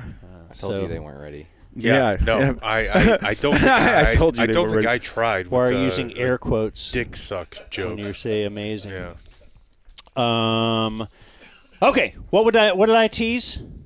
Speaking Pornhub. of Pornhub. Speaking of Pornhub, yeah. Speaking of Pornhub, and the one website we all share. Especially By the way, today. I will tell you, and I've experienced this a couple different times. A little bit different whenever you're not in the country. Oh, really? Yeah. Oh, okay. All right. Pornhub is different? Yeah. Better, worse? They just like make you enter different stuff, credentials. Yeah. Oh, really? Yeah. Like they don't believe that you're over 18? Yeah. Huh. That's different credentials. Yeah. Do you guys ever try to stay off the porn for a while? Yeah, I have actually been doing that. Oh, really? Yeah. Okay. What inspired this? You're just getting too kinky? I don't know if it's kinky as much as it's just like an immediate endorphin release. Yeah. You're an addict. Yeah, exactly. You know? Yeah, no, I get it. Yeah. Yeah. So I've just been sort of trying to be like, just be a better person. Yeah. You know? I suppose. Yeah? All right. So how do you go to sleep? Yeah, how's that working out? Drugs. Oh, okay. All right. Yeah. All right. Yeah, prescribed drugs. So I'm pointing at you, dude, right here. Blake Jones. Porn guy. Well, no, put and that on especially me. today is a video show, and I prepped a couple of videos just for, as we're trying to figure out our new frontier. We just audio, but if we have a video show, I want to have a couple little things for you. Sure. Where's the Bobby Althoff AI video? There's one? Are you not on social media? I feel like that was huge trending yesterday. Who knows Bobby Althoff? I love her. No, I'm not aware of this. She did a Cuban podcast a while ago. Mark Cuban. Do you know who she is? No. Okay, I think No, Jake- No, wait. I don't either. She's like the lady that interviews like rappers, right? Oh, that crosses her arms. Yeah, over- and she's Okay. like- Yeah. Kinda- How are you so big? How are you so popular? It's just like she has nothing. But, yeah, like, okay. that's the whole Then point. Yeah. It's that's her kind bit. of like a female. What was the name? Between two ferns, kind of thing. Sort of, But not really funny. I don't think. Blake told me in the past she's really funny. Oh, okay. Nardwar. And I watched that Cuban Nardwar. video. Okay. All right. Who? You ever seen Nardwar? Mm-mm. No. No. I hate that I agreed with you and then Nobody- you checked me on it. I was just trying to keep it rolling, Yeah, and then just, immediately I'm with the guys. Billy Nobody said, here yeah. has seen I was Nardwar? trying Yeah. to help you out, you know. Nardwar is like his bit is like he'll know things from like 15 years in your past. So like he'll have, Post on and he'll ask him about like Brick, who is a good friend of ours. It sounds awesome. It's actually not that. Yeah, you're The good old layout. I want to ask something about things in the past. Yeah.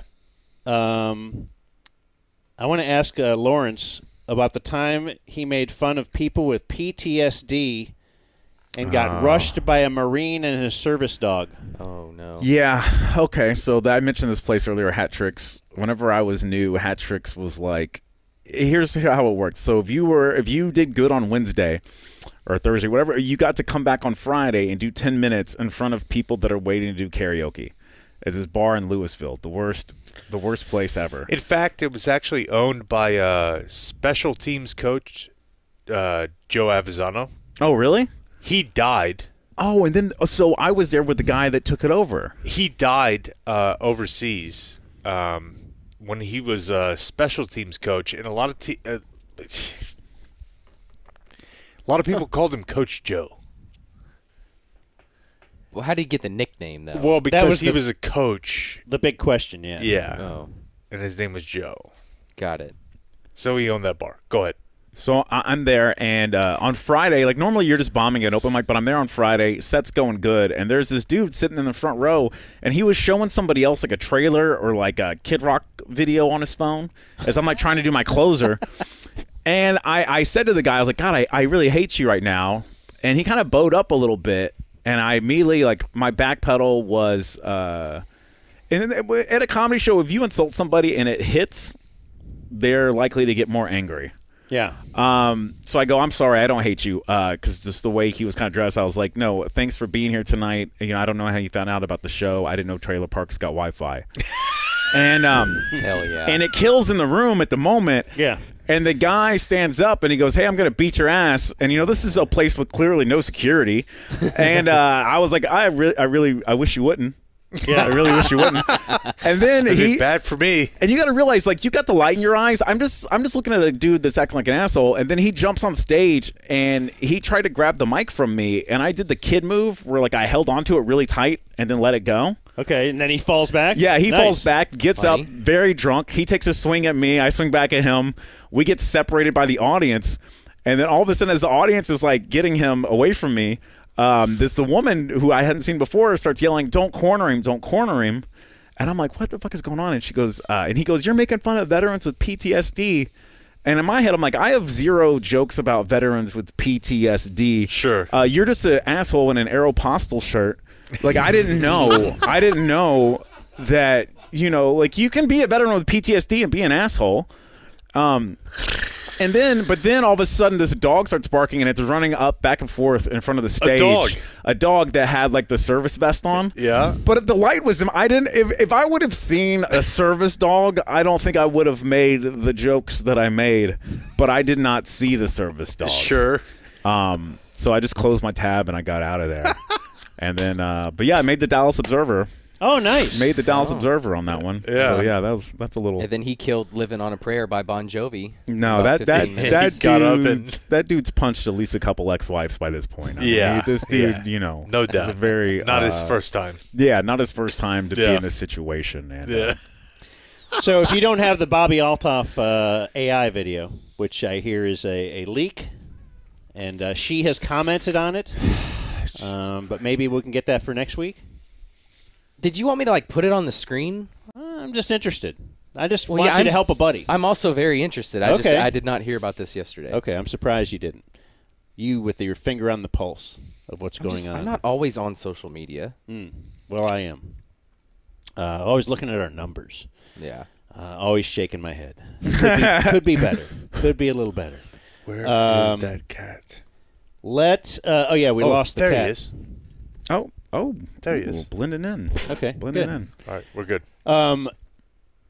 But I did prep one more video for us, and it was this is kind of a today in Twitter Come here, bud. bit.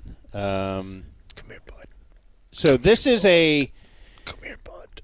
this was making the rounds. This went viral as well. And what this is a cop pulling someone over. And I am very pro this. Should we pause, Jake? No, we're good. Okay. Do you think he's paying attention to the show? I do not. I'm back. Do you think he heard what you just set up? Cop. Yes, radio or video man. This is the video. Yeah. So you may not agree with me on everything, but I think we can all agree that left lane camping is a nuisance. I've had to slow down to almost 10 miles under the speed limit. That's our guy there. It's our guy there from Texas, and maybe he doesn't know how we do it here in Arizona. We don't like left lane camping here in Arizona. People are now passing around on the right to get around him. We got 1, 2, 3, 4 cars stacking up. You see one car just had to get all the way around and get in front of him. So clearly he is impeding the flow of traffic here. So I stopped you because you were driving in the left lane. I realize you're from Texas, but you can't drive in the left lane and impede the flow of traffic. You had about 4 or 5 cars stacked behind you. Yeah, I was going the speed limit, so I was... So it's not about You going the idiot. speed limit, it's about left lane is for passing. Okay. So you're supposed to drive in the other 2 lanes unless you're going to pass. Okay, that's basically all There we were need plenty from of people this. that were passing Yeah. around you. I love that video. Yeah, that's why I brought it up, because my I knew God. you would for sure. You an angry driver, Blake? I think Dan and I are cut from the same cloth in that we're ready to be where we need to be. Yeah. And so I'm habitually in the left lane, and when I come up on somebody and I got to pass you, I'm usually a prick about it Yeah. because I just Jeez. want to go, man. And I want to get around you, and I want to drive in the left lane. I want to do 90, and I want to get where I'm going. Okay. It's illogical. Do you leave late? Yes. Okay. All right. Yeah, So I'd it's rather on you. not admit that part. Yeah. I'd rather just say I'm a fast driver. But I feel like even if I leave early, I'm not working with logic in my head. Yeah. It's like a game. I must defeat you. Yeah. I must get past you. And I'm not going to hurt you because I'll be past you. Yeah. I won't be bothering you. So Well, okay. that's That's valid. Yeah, and a part of my daily commute here is I got to drive 45 minutes on the highway. And so a Yeah. part of it is just boredom. Yeah. And so maybe if I can just turn it into a little game of, hey, F you, Camry, and let me just go 100 to pass you. I don't know. Maybe that passes the time. Yeah. I worked for Uber for so long. I feel like I try to avoid times of the day where traffic's bad, but like I don't know. The highway drives me crazy. The other day I had a stripper in my backseat and I drove over a tire in the middle of the road, ripped the bumper off my Jeep. That was upsetting. Oh, you've upgraded from the Spark. Yeah, no, I have upgraded from the Spark, and I was driving for Uber. That's why the stripper was back there, and then I had to get out.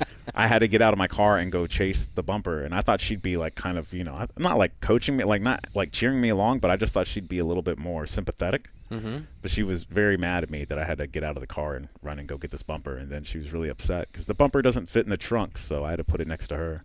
That's Yeah. awesome. But we got where we were going. She give you a 1 star? I think Probably. I don't know if you've ever heard like Obama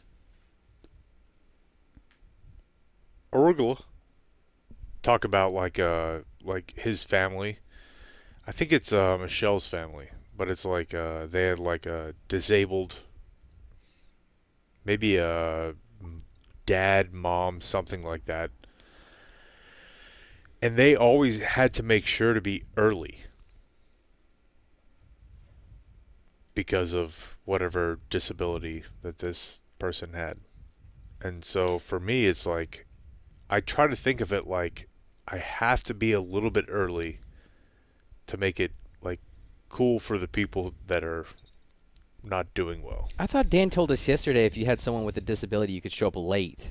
No. And skip the line. Yeah. I mean, it's great. At a music, we have a blind friend that gets us in anywhere. At Dr. Phil. Really? So great, yeah. At Dr. Phil. You need a blind friend. I do think it is actually pretty helpful, but I think like in general, like basketball tournament, you know, whatever else you want to do, just think like a disabled person. Yeah. And you'll always be early. And my wife certainly does not respect this. Okay, this is just interesting you saying this because we do know Jake time as far as I'll be there at 11:30 and then. Yeah, I mean, part of that is like me hitting up Blake and being like, when are you going to be there? Okay. Yeah, maybe Jake's time is based on my time. Yeah. I'll admit I'm habitually late. Where do you get to get in free or early with a disabled person? They went to the Dr. Phil show yesterday. Oh, He did. okay. Yeah. So we got there late. Yesterday. There's a big line, and they see us with our blind friend, and they're like, "Oh, right this way." Oh, that's nice. And you get to walk right in. Same guy that you know, we talked about this yesterday, but he went to a Trump rally with our buddy. Tons of acid, tons of mushrooms, and they got in pretty quick to a Trump rally. And this is how they wanted to experience the universe. Yeah. Okay, all right. How do you feel about like if you got heckled by a disabled person? Do you feel pretty welcome to fire it back? Boy, that's tough. Yeah, yeah. You know I've had what? this happen several times, and I've handled it different ways. What a force field. Yeah, yeah. I've got to a point now where I'm like, I'm just gonna treat you like a person. Like I got onto a guy the other night, and I was like, man, we let you park up front. You're gonna come in here and act like this. You're capable. Yeah, exactly. You swiped the. You want to be now we're treated. even. Yeah. Well, I stumbled. I changed my tactic because one time I was having a show at DCH, and I was headlining there, and the show's going great. But one guy just sitting with his arms crossed. He seems very just not. And I just asked him, I go, "What's going on, man? Are you having a good time?" And he goes, "You talking to me?" And I thought the way he kind of had a New York accent, and I was like, "Oh, listen, this tough guy, you talking to me?" And he raises his hand. He goes, "I only asked because I'm blind." Jeez. And just the whole crowd got real quiet, and then I just proceeded to not do well for the next 10 minutes. Yeah. And then on the drive home, I was like, "Oh, I should have said, oh, well, you can't see this right now, but I look like an asshole." Funny. Okay. Yeah, but instead, I just felt bad in the moment. Yeah. And so now I've learned whenever these things happen to not feel bad, to just pile drive through the disability, and it seems like everybody has more fun that Dude, way. I gotta. Which sounds mean, but it's you know, also if you're disabled and you ruin the show for everybody else, you're kind of being a jerk. Yeah, you're one of 100. Yeah. Do you have an example of making fun of a disabled person? Do what? Do you have an example? Well, the one I said about the guy, I just asked him what he did for a living. He's like, honestly, I'm disabled. And I was like, dude, you could have said anything else. Yeah. You could have told me you collect stamps or play guitar, you know? Like, Dude. you just really stopped the show down. No shit. I was walking down like at the resort, and a dude Euro crossed me. Oh, what's that? Sounds cool. Like hit me with a Euro step. Yeah. Like a kid. I would have done that at 15. Like with a bowl. Yeah. He just like stepped me. And I'm like, what the fuck? Yeah, kids will do that. So how often do you have drive home thoughts like, man, I could have? Oh, all the time. And then I guess that's great that's how you build a new bit. Yeah. Or I guess even handling hecklers. Yeah. Because it does seem weird when you watch comedians and they're like, man, that guy handled that so perfectly. I never think, Prepared. He's probably done that. Yeah. Oh. He's probably handled it poorly in the past, but he's learned that's what to do. Oh, yeah. I mean, if you've been doing this a long time, it's funny to me sometimes where a heckler will try to throw something at you, and you're like, this is not, you know, it's like if you get in a ring with somebody who knows how to actually fight, you know, it's like, I don't know. I try to avoid doing it. And I handle hecklers, like, I never want anybody to be angry. Like, I've had the staff trying to, like, throw somebody out and I'll be like, hey, let them stay. Like we'll like let's talk it out. We'll handle this. We'll handle this right here, and we're all gonna have a good time. So when you say throw something at somebody, that's I think you're meaning verbally. But I do have some information that once you had a shoe thrown at you. Yeah, this is hat tricks again. Okay. I can't. Dangerous place. Dangerous place. Like shut down now, and I'm so thankful for it. Still Coach Joe. Still Coach Joe. Yeah. No, hat tricks. Yeah, some lady just got mad at me. She took her shoe off and she threw it, and it was a direct hit. It was a great arm, really good arm, real softball pitcher kind of thing going on. And I don't even remember. I don't even really remember that incident. But yeah, that's now they're out of shoe.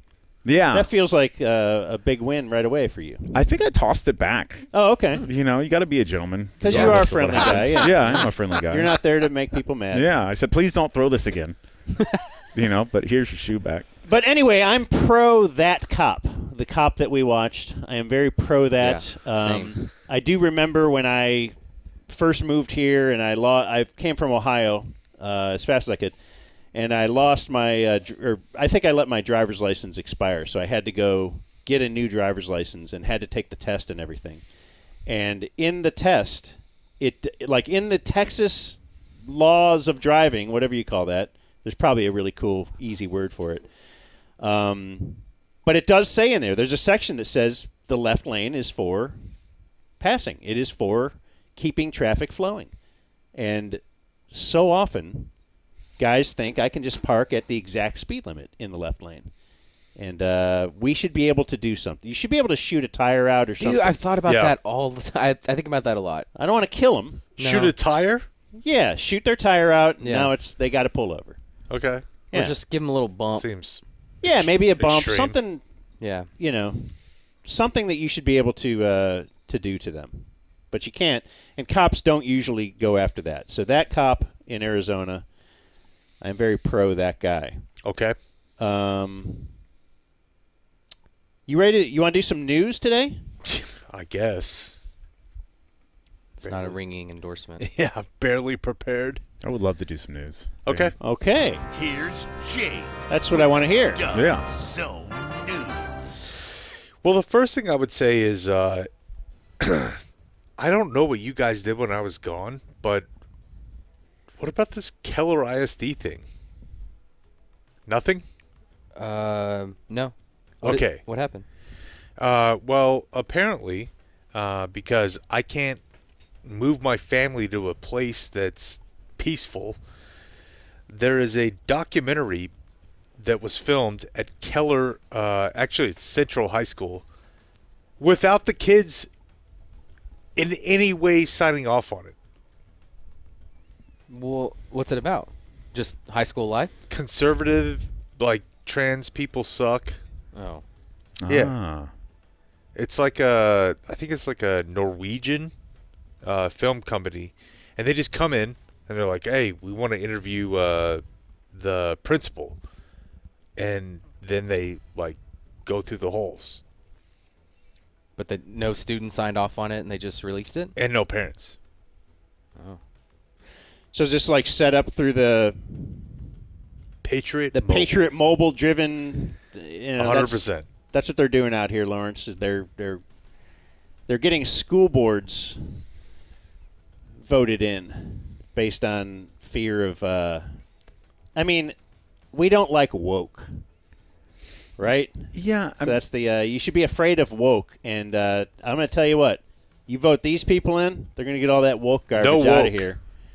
In fact, like our local school district was, I think they mandated that they be allowed to put up Merry Christmas in the schools. Like it's weird to me that like so many adults so are so worried about what kids that aren't their kids are doing. Yeah, that's the thing. Yeah. You know what I mean? I believe they actually because I don't care about your kids. Also at all. mandated 10 Commandments. Yeah. The trans thing's weird. I have a friend who's actually trans, but I feel like I'm unique for that. Like I just have never had a day where I was like, man, this day was. Look at all these trans. Yeah, it would have been people. perfect, but this one trans person just really fucked it all up. There's one, I don't know that I've there's ever one really, thing in my mind. If I have, I'm like, I had a 99% good day. Yeah. except for this trans fucker. But it's taking issues that affect really very, very few people. But yeah. Yes, you can. Like, if your story about getting crossed over, Euro-crossed, was a trans person, you'd be like, that was pretty cool. You know what I mean? High heels, stilettos. It was cool either way. Crisscrossing me, applesauce, Yeah, no, they white chocolated me either way. Yeah, I'm surprised you guys haven't seen this story, but it's a big deal. And in fact, like I believe a principal and one trustee have resigned. Oh my Dude, they goodness. just let people into the school. And filming them and all that kind of stuff. Yeah. Yeah, you got to get signed off on that. Well, it's because they were filming the bathrooms. Wow. Were they? Yeah, but Oh, I just you know, made that up. even his bad joke is I would say it's they were filming average. everything. That'll get you fired. Maybe, but not. Dude, I this day, in this think area. so much about like what a dickhead dad I'm gonna be. To your kid? No, to the establishment. Yeah, you're already like picking up or disagreeing with the songs they want to sing, Yeah, the messages she's bringing home, yeah, and she's 5. yeah. I mean, it is what it is, kind of. But at some You point, wonder don't how you want much- to take some charge? Yeah, but I mean, at a different level, I always had a problem with.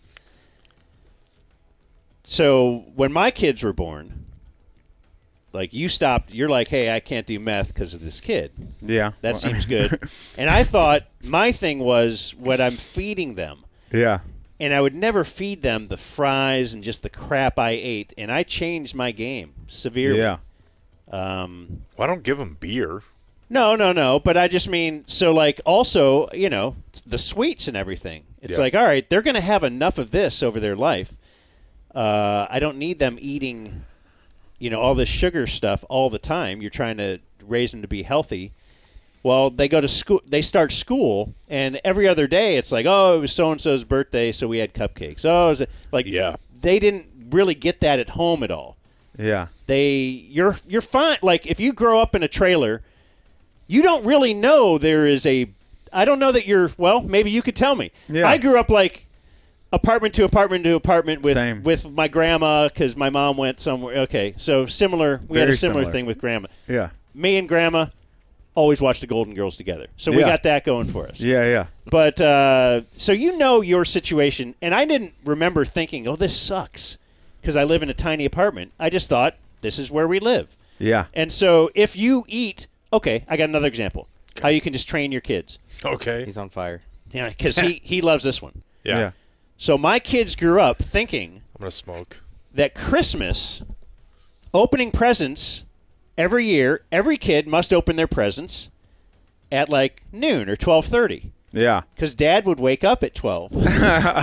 And that's just what we did. And they didn't complain about it until they got older and they found out everybody else is like getting their dad up at 6 a.m. Yeah. So I trained them to like, hey, this is just how you eat. You eat healthy, and things are going fine until you get out there and like, oh, we've never had this before. And they're eating everything they can. And that was always a bother to me. It's a bother when we go to the bank or go over wherever, and it's like, oh, you want a little lollipop? Lollipop, Oh, yeah. wait. How about, I like the place that would give them a sticker. Yeah. But if you offer them a lollipop, well, now you don't have to be with this kid while she's up, because she can't get to sleep because she's now ingested more sugar than she usually does in a week. See, that was kind of my situation where at my house we didn't grow up with sodas because I would just drink all of them. Like I Right. had no control. And the same with dessert. And so when I got out on my own, it was the same thing. Like, hell yeah, I have a Dr. Pepper. I can't wait. So do you think that hurt you in the long run? I do. And so that's why Interesting. with Brooks, I don't mind giving him like a dessert or something because I want to at least introduce it to him so he does not go crazy out in the wild. But shouldn't you do it at your pace, though? But yeah, that's what I tell myself. Yeah, that's why I'm gonna give my daughter sodas and also have her watch black.com. Well, see, my son, he's never had a soda, but like we went to Thank you. At least Video Man. I don't know what it is. I No, went you- to a yeah, you do. Halloween. on Halloween, we went with two parents, and my son's 3, and we went with two parents, and they're like, Thank our you. son, they kept bringing up, our son, we have no TVs in the house. Our child's never eaten candy. And I was like, in my head, I was like, man, that sounds like, I get what you're doing, but in my head, I was like, I don't even want my son hanging out over here. This is lame. Yeah, this sucks. Yeah, this really sucks. Lamos. You're like, I'm not just feeding my kid candy and soda. But Yeah, I'm not trying to say I was totally bereft of everything, but it was just like we should be able to be the ones to dole it out. Yeah, but they're like, no, we'd never let him do Halloween before. And I was like, wait, this seems like, I don't know. It seems like Halloween is an interesting one. Yeah. Just because you're trying to teach them not to talk to strangers, not to do this, and especially candy. That's the worst thing you could do is take candy from a stranger. Now, here's a day. This one day. Yeah. When you can where take candy from every stranger. Just do candy and strangers. Yeah. The other thing that you didn't have to deal with is grandparents' house. Because grandparents don't care at all what they give them. All the rules are done. Yes. Yeah. And when we traveled, we would have to deal with that. Yeah, we try to limit no bedtime. We try to limit nothing. screen time. Right. Okay, don't let them drink some of your green tea at 7:30. Right. You know, that kind of thing. Yeah. And so that is a hurdle. What we know about AT&T's cellular network outage, what we know is our phones didn't work this morning. Yeah. Yeah, what'd they tell us? Not much. That's it? Solar flare. Oh, really? Yeah. Okay. That sounds kind of cool. You believe in that? What is a solar flare? I don't know, but it does sound like Okay, something thank you. that's out of their control. Yeah, so yeah. It's a good excuse to have because it makes me not mad at AT&T. 2 strong solar flares. What is a In fact, solar Blake. flare? And how did it not affect Verizon?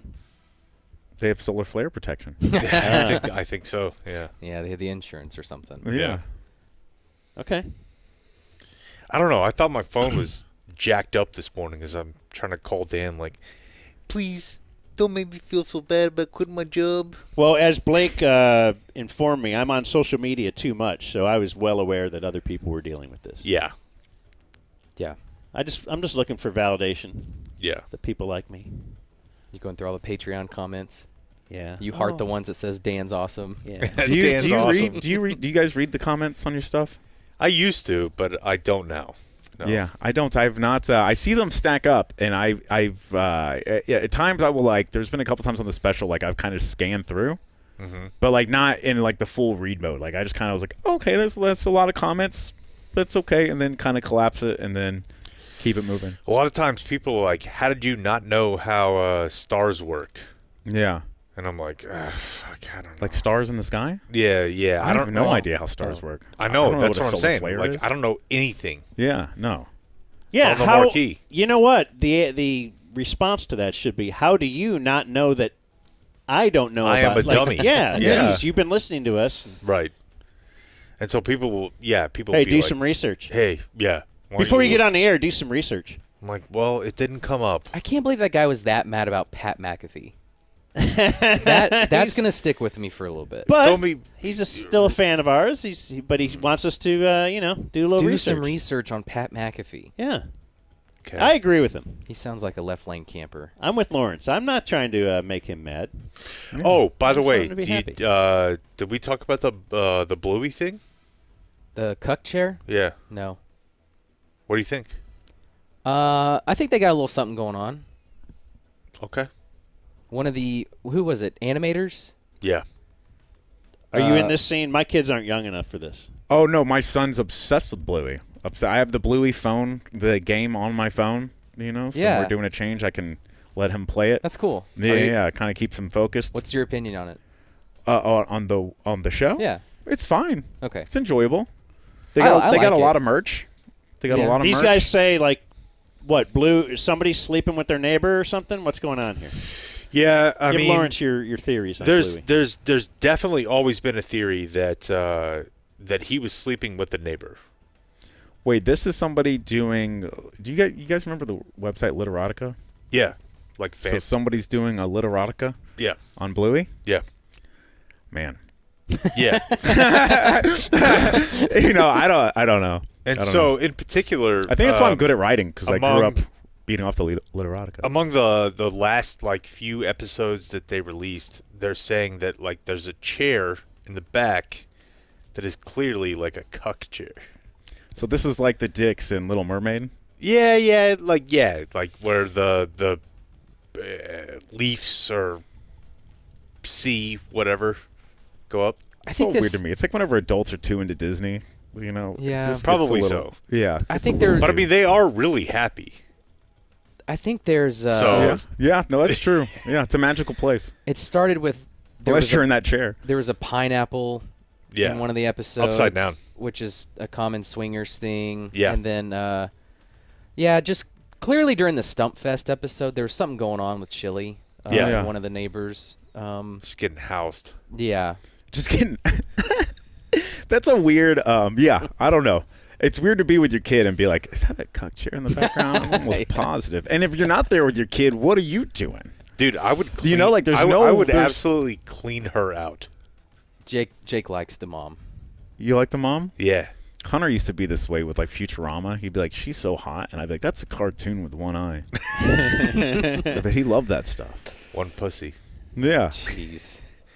Whatever. Edit it out. I don't care. She's really hot. I'd be like, anyways. All right. I guess there's your news. Okay. That's the news. Oh, man. Pretty short. That's how we do news. Okay. All right. I like it. You guys are all like tapping out. Yeah. I'm going to see my son I feel like later. we were all just talking. Yeah. Who tapped out? The Dumb Zone presents. I can't believe he's still here. Yeah. Who? The cat? Lawrence. No, the cat is right there. He said he was going to stay. Yeah, I saw it today. He promised his Based best on the friend. beginning of this podcast, I might have lost my new job, so we'll see what my boss says. So no reason to be in a rush. What do you do day to day again? I just got a job. My son needed benefits. Yeah. So I had to stop living like a savage. I hear ya. With Uber and comedy only. So I've been doing selling insurance. Nice. Which the last 3 weeks or so, like I was performing with Harlan Williams. We did 5 or 6 shows at Dallas Hyenas, and like in between sets, like it was such a great weekend. But in between, I'm just in the green room just studying insurance to try to pass this test. Got a 72, 2 points. Puppy Dog Pals money, right? Dumb and Dumber. Yeah. Dumb and Dumber. Yeah. But I mean, he's got kid money. Yeah. Great guy. Super nice guy. Half Baked. Half Baked. God, I loved Half Baked when I was a kid. I like to hear certain people are nice guys. Yeah. I hate when you hear, oh, that guy's an asshole. Yeah. You know, the one we heard that really sucked was what's the fucking guy from the comedy duo? You're a big fan, Dan. Flight of the Conchords? No. Bob and David? No. Sklar Brothers? No. Comedy duo. Woodward and Bernstein. No, that would be Penn and Teller. No. It's somebody you went to go see at Texas Star Theater. And the Comedy Bang Bang? That stuff? No. Yeah, but what was the guy's name? Tim and Eric. Yeah. A bunch of people told us. Like, I went and saw Tim. Tim was not a fun guy. Oh, yeah. That's always disappointing. Yeah, I don't like to hear that. I want Tim to be a good guy. That sucked. We met a guy. And they say Eric is a pea hound. That Eric's always got a hot. Okay, well, fantastic for him. I'm glad for him, yeah. Because he doesn't look like... No. Like, that's the kind of... We always get upset, like, at Troy Aikman. Because he's the greatest athlete ever. And he's so hot. Yeah. And he's got his hair. Yeah. Like, everything's perfect about him. Like, who's the guy? Justin Theroux. Yeah, huge dick. Giant wiener. Yeah. He's a great actor. I love that you know that. Oh, I didn't know that. I'm just, I'm not going to make you pull up something and argue about it. He's, but he's hot, and then we find out, he wrote Tropic Thunder. Yeah. And he's funny. Unbelievable. So if you're gonna if you're gonna look like me, then you need, give me something. One of those. Give me funny, big dick. I like Randy Johnson, the pitcher. He's terrible looking. Like the but even that one doesn't make sense because the musicians who are ugly. I love them. Yeah. They should get hot chicks. Even Big Unit they're good is at like music. A great photographer. Yeah. I feel like you should get like 2 out of the 3. Yeah. But you can't get all 3, Like Tom Brady's too... Oh, my God. He's everything. Did you watch the documentary with him on Disney? Disney documentary? Yeah, they did that Man in the Arena.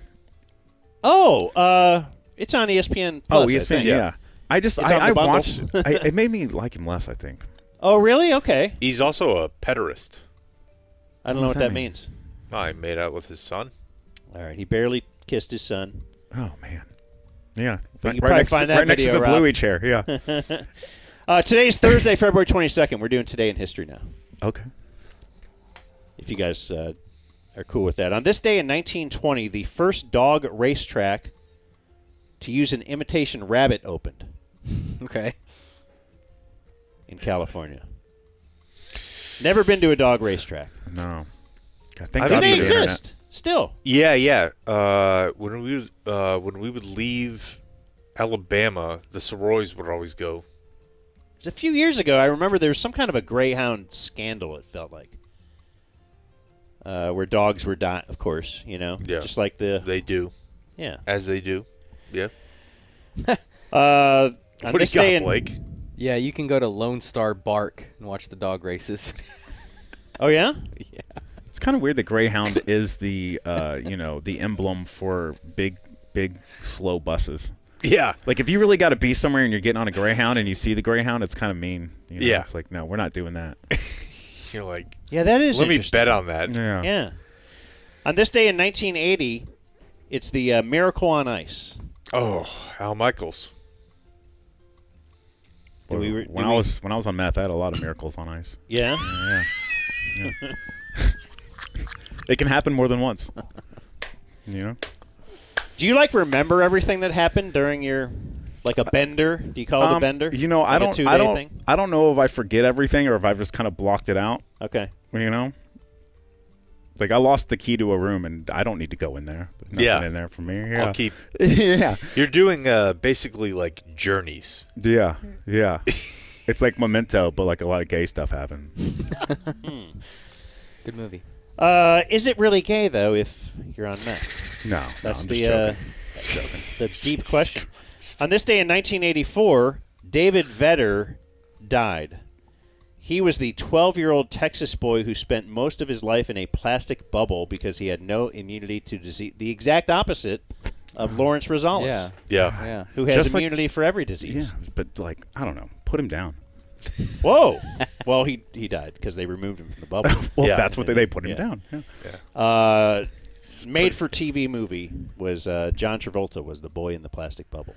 They did make it seem like a lot more fun than it was. Let's see. Also, did you know John Travolta ended up falling in love with the woman who played his mom on The Boy in the Plastic Bubble? Oh, wow. And That's on Pornhub. They had, sex and stuff. Yeah, I only know that via you. Yeah. Wasn't he, heartbroken? Well, she died of cancer. And then, yes, they say that's the only woman he ever truly loved. He got whacked off by a bunch of dudes. That's fine. Yeah. It's totally fine. If you want to do that, that's your thing. Yeah, for sure. Just don't bring it in my school. That's all I say. Don't write a book about it. Yeah. On this day in 1996, team owner Abe Pollin, I think it was, announced that the Washington Bullets will now be known as the Wizards.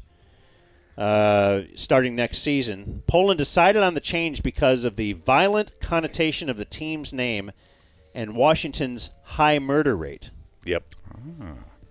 And afterward, they were actually able to prove a correlation because in the years directly following, the crime rate did go down. Yep. Especially shooting-related That's right, crimes. in Washington, D.C. In fact, it's nearly zero now, yet the incidence of wizardry went up tremendously, right? They sold a lot of the smocks with the you the would star go. and You the would just moon go on 'em out and in the streets, and there would be people wearing a big pointy hat. Yeah. The It is weird that people are that influenced, though. It's like they're like we just quit wearing bullet jerseys and everybody quit shooting each other. Well, that's like I believe I lied about that. Oh, okay. Yeah, all right. so. Well, that's good news. Yeah, but they changed the name to thinking that the name the Bullets, that means we take away that we're going to take and then you get this. Yeah. There you go. That's Everyone a 12-year-old kid in DC now is just doing spells, making potions. Yeah. And on this day in 2021, Daredevil Mike Hughes. He was 64. He died. Okay.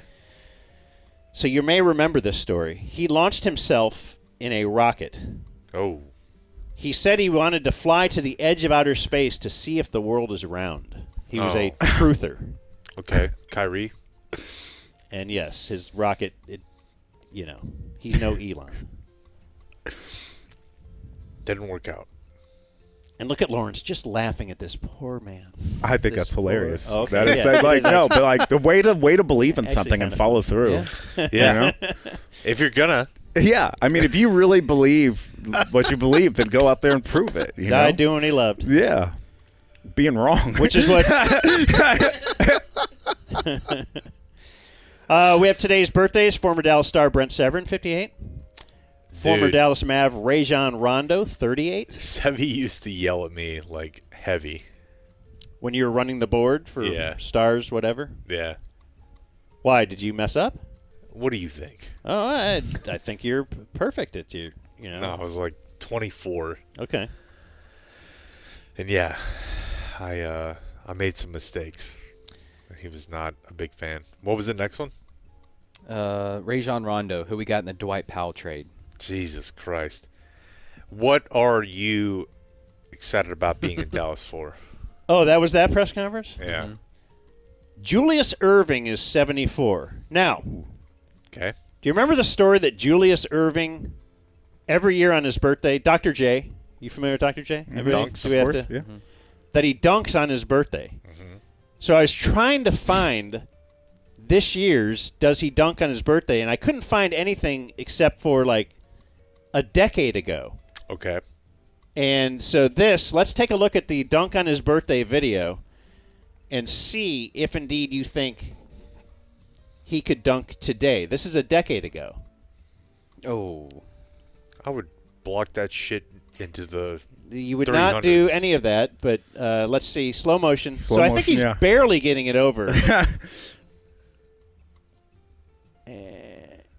I mean, better than I could do. Well, yeah. I mean, yeah. But, I hope that was the last one. Like, why?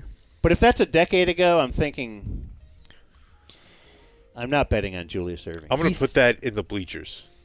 He's said his last dunk came when he was 63, and he's dunking donuts now. Yeah, well. Oh, I'm glad he had a tag on there a little bit.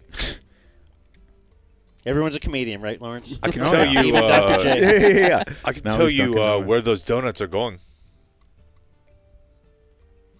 The stands. Oh, because you're going to be rejecting that. Mark Chimura is 55. Ooh. Now, what is the story with Mark Chimura? I have written down here Packers hot tub. But do you recall? Yeah, I mean, it was definitely something that we talked about with Bob a lot more than he wanted.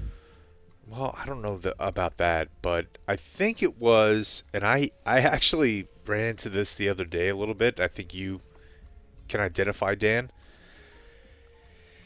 He had a babysitter, and it was like, do you take her home or do you invite her to the hot tub? And in his case, he chose B rather than A. Yeah, I don't think B would ever be. No, but But I do remember once driving the babysitter home. Yeah. And it was the most uncomfortable drive. Yeah, and I mean, dude, even the fact that She's your daughters 14. your daughters were giving me heck for having their numbers, and it's like, I have your number because you watch my child. Yeah. Yeah. Like they were 2 years old. But just me and a 14-year-old girl. Not good. It's dark. Yeah. For some reason, my wife said, you drive her home. What if we pull and it's up like, here? This is not good. Yeah, this is not good. But then do you feel bad for feeling like this is not good? That's what I'm you saying. should feel like, oh, what's the big deal? I'm just a guy. I'm just a human. Yeah, the volley but it's back a is natural like, thing. what are you, a creepo? Yeah, exactly. Maybe I am. I've been talking about this recently. It's just good guy math. People don't there's math that goes into being a good guy that I think people don't think of. Like if I leave the bar at the same time as a girl and we happen to park next to each other, like I've got to stop walking at some point. Right. Yeah. And create space, which is also creepy to just be like, hey, I'm going to just watch, you know? But yeah, I don't think slowly watch. Like Dude, actually, Pornhub, we don't get enough credit. This happened to me the other day. We don't, man. we don't. Like omelet bar at Resort. Yeah. You think it's tough being a guy? Try being a white guy. I mean, it's the worst. Oh, man. And, the lady came to us and said, like, can you move the line back that way? I heard it. She heard it. Fairly attractive woman. Mm-hmm. And she was like, she moved, and then, like, nobody else moved. And the lady was like, move back there. And woman goes, clearly Canadian, as we've discussed. She was like, I heard her say, we move back this way. And then I said, I heard what you heard. And the couple in front of us, like 65, they were like, smart man. They immediately assumed we were together. Mm-hmm. Yeah.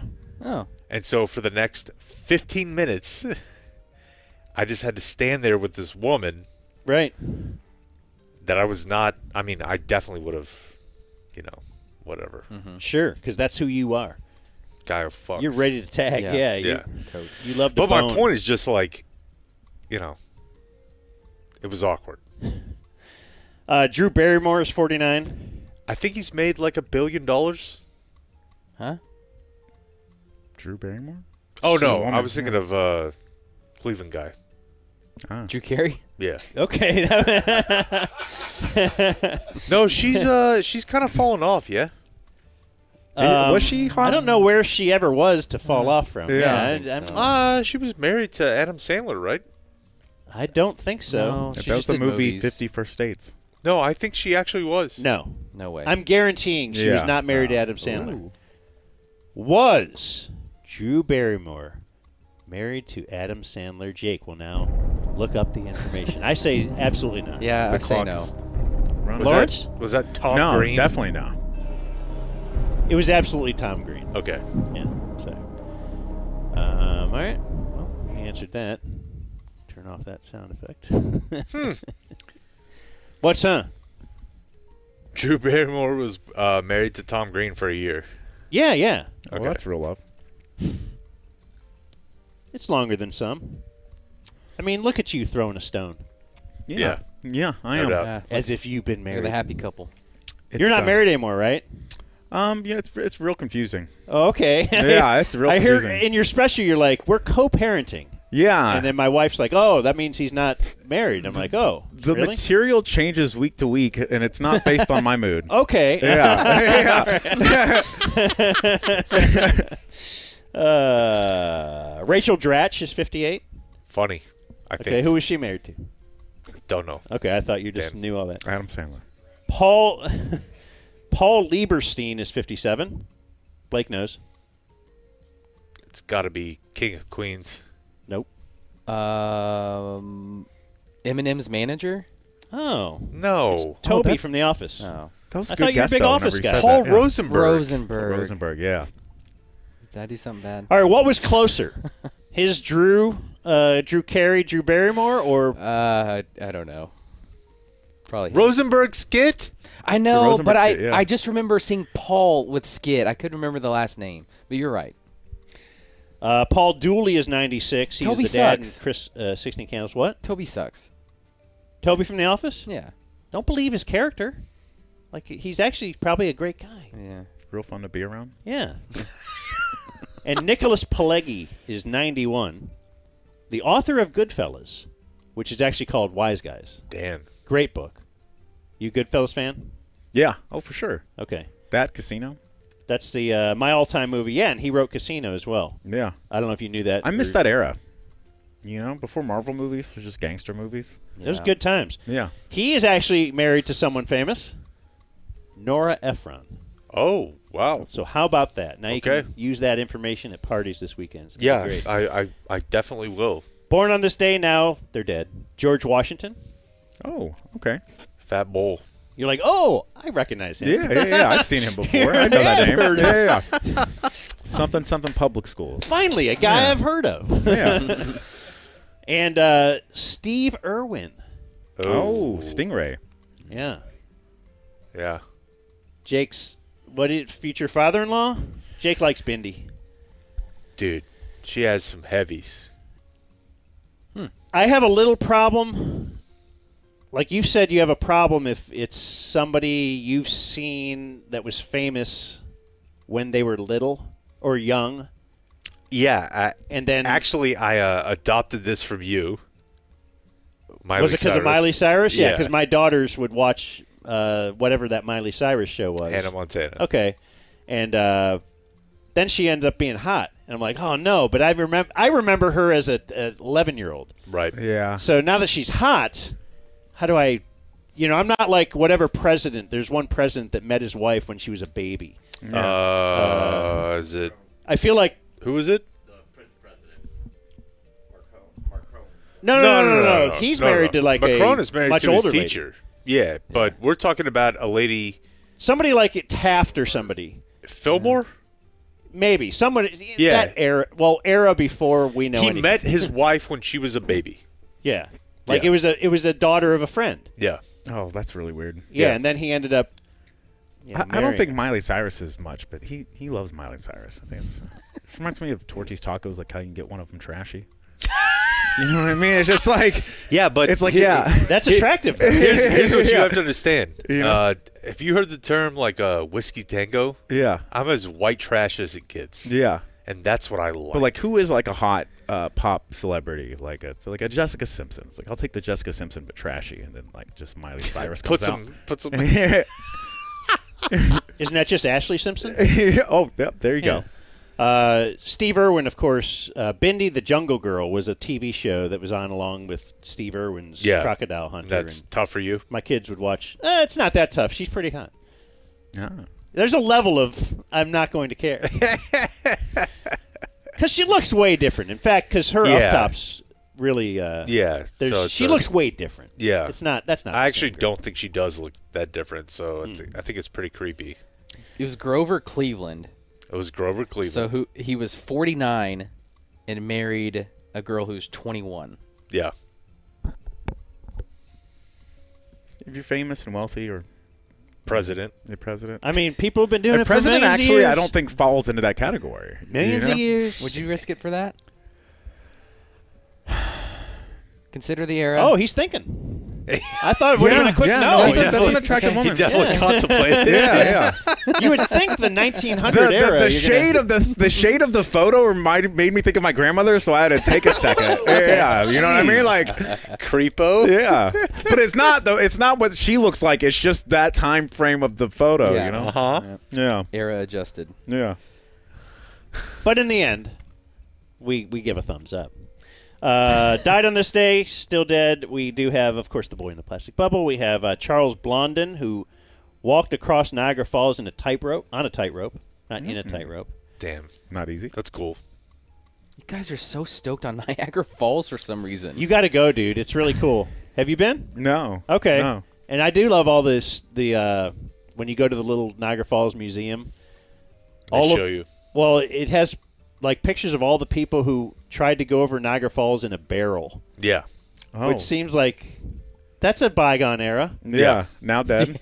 Like, first of all, barrel, where are you going to get a barrel? Don't even know. But then just think of your mindset of, what can I do? Yeah. Man, people used to be bored. Like, how bored are you Yeah. in 1900 that you're like, I don't know. Yeah, I mean, my life, I have no prospects. instead of getting a barrel, what I do for fun now is I go to the 38th floor of the Palms, and I shoot 508 people at a country music concert. You know, that drug dealer who gave me a pill then started crying. What? That kind of feels like crawling into a barrel and going off Niagara Falls. You know, kind of same thing. Yeah. Yeah. The whole him I started remember being crying is a, oh, there you go. I have So there's a little cushion in the barrel. 35 guns back here. A lot of people died. And I systematically take out people at a Jason Aldean concert. Did anyone survive the barrel thing? Yeah, that's what I He was. paying attention to me. I'm Jason just Aldean. letting you roll, bro. Let's do the thing. I'm You a in. country music fan? No. Oh, okay. I just killed a bunch of people at a country concert once. Oh, really? Yeah. Oh, man. Yeah. He's taken over the persona of. I don't even know his name. Yeah, I don't either. You do.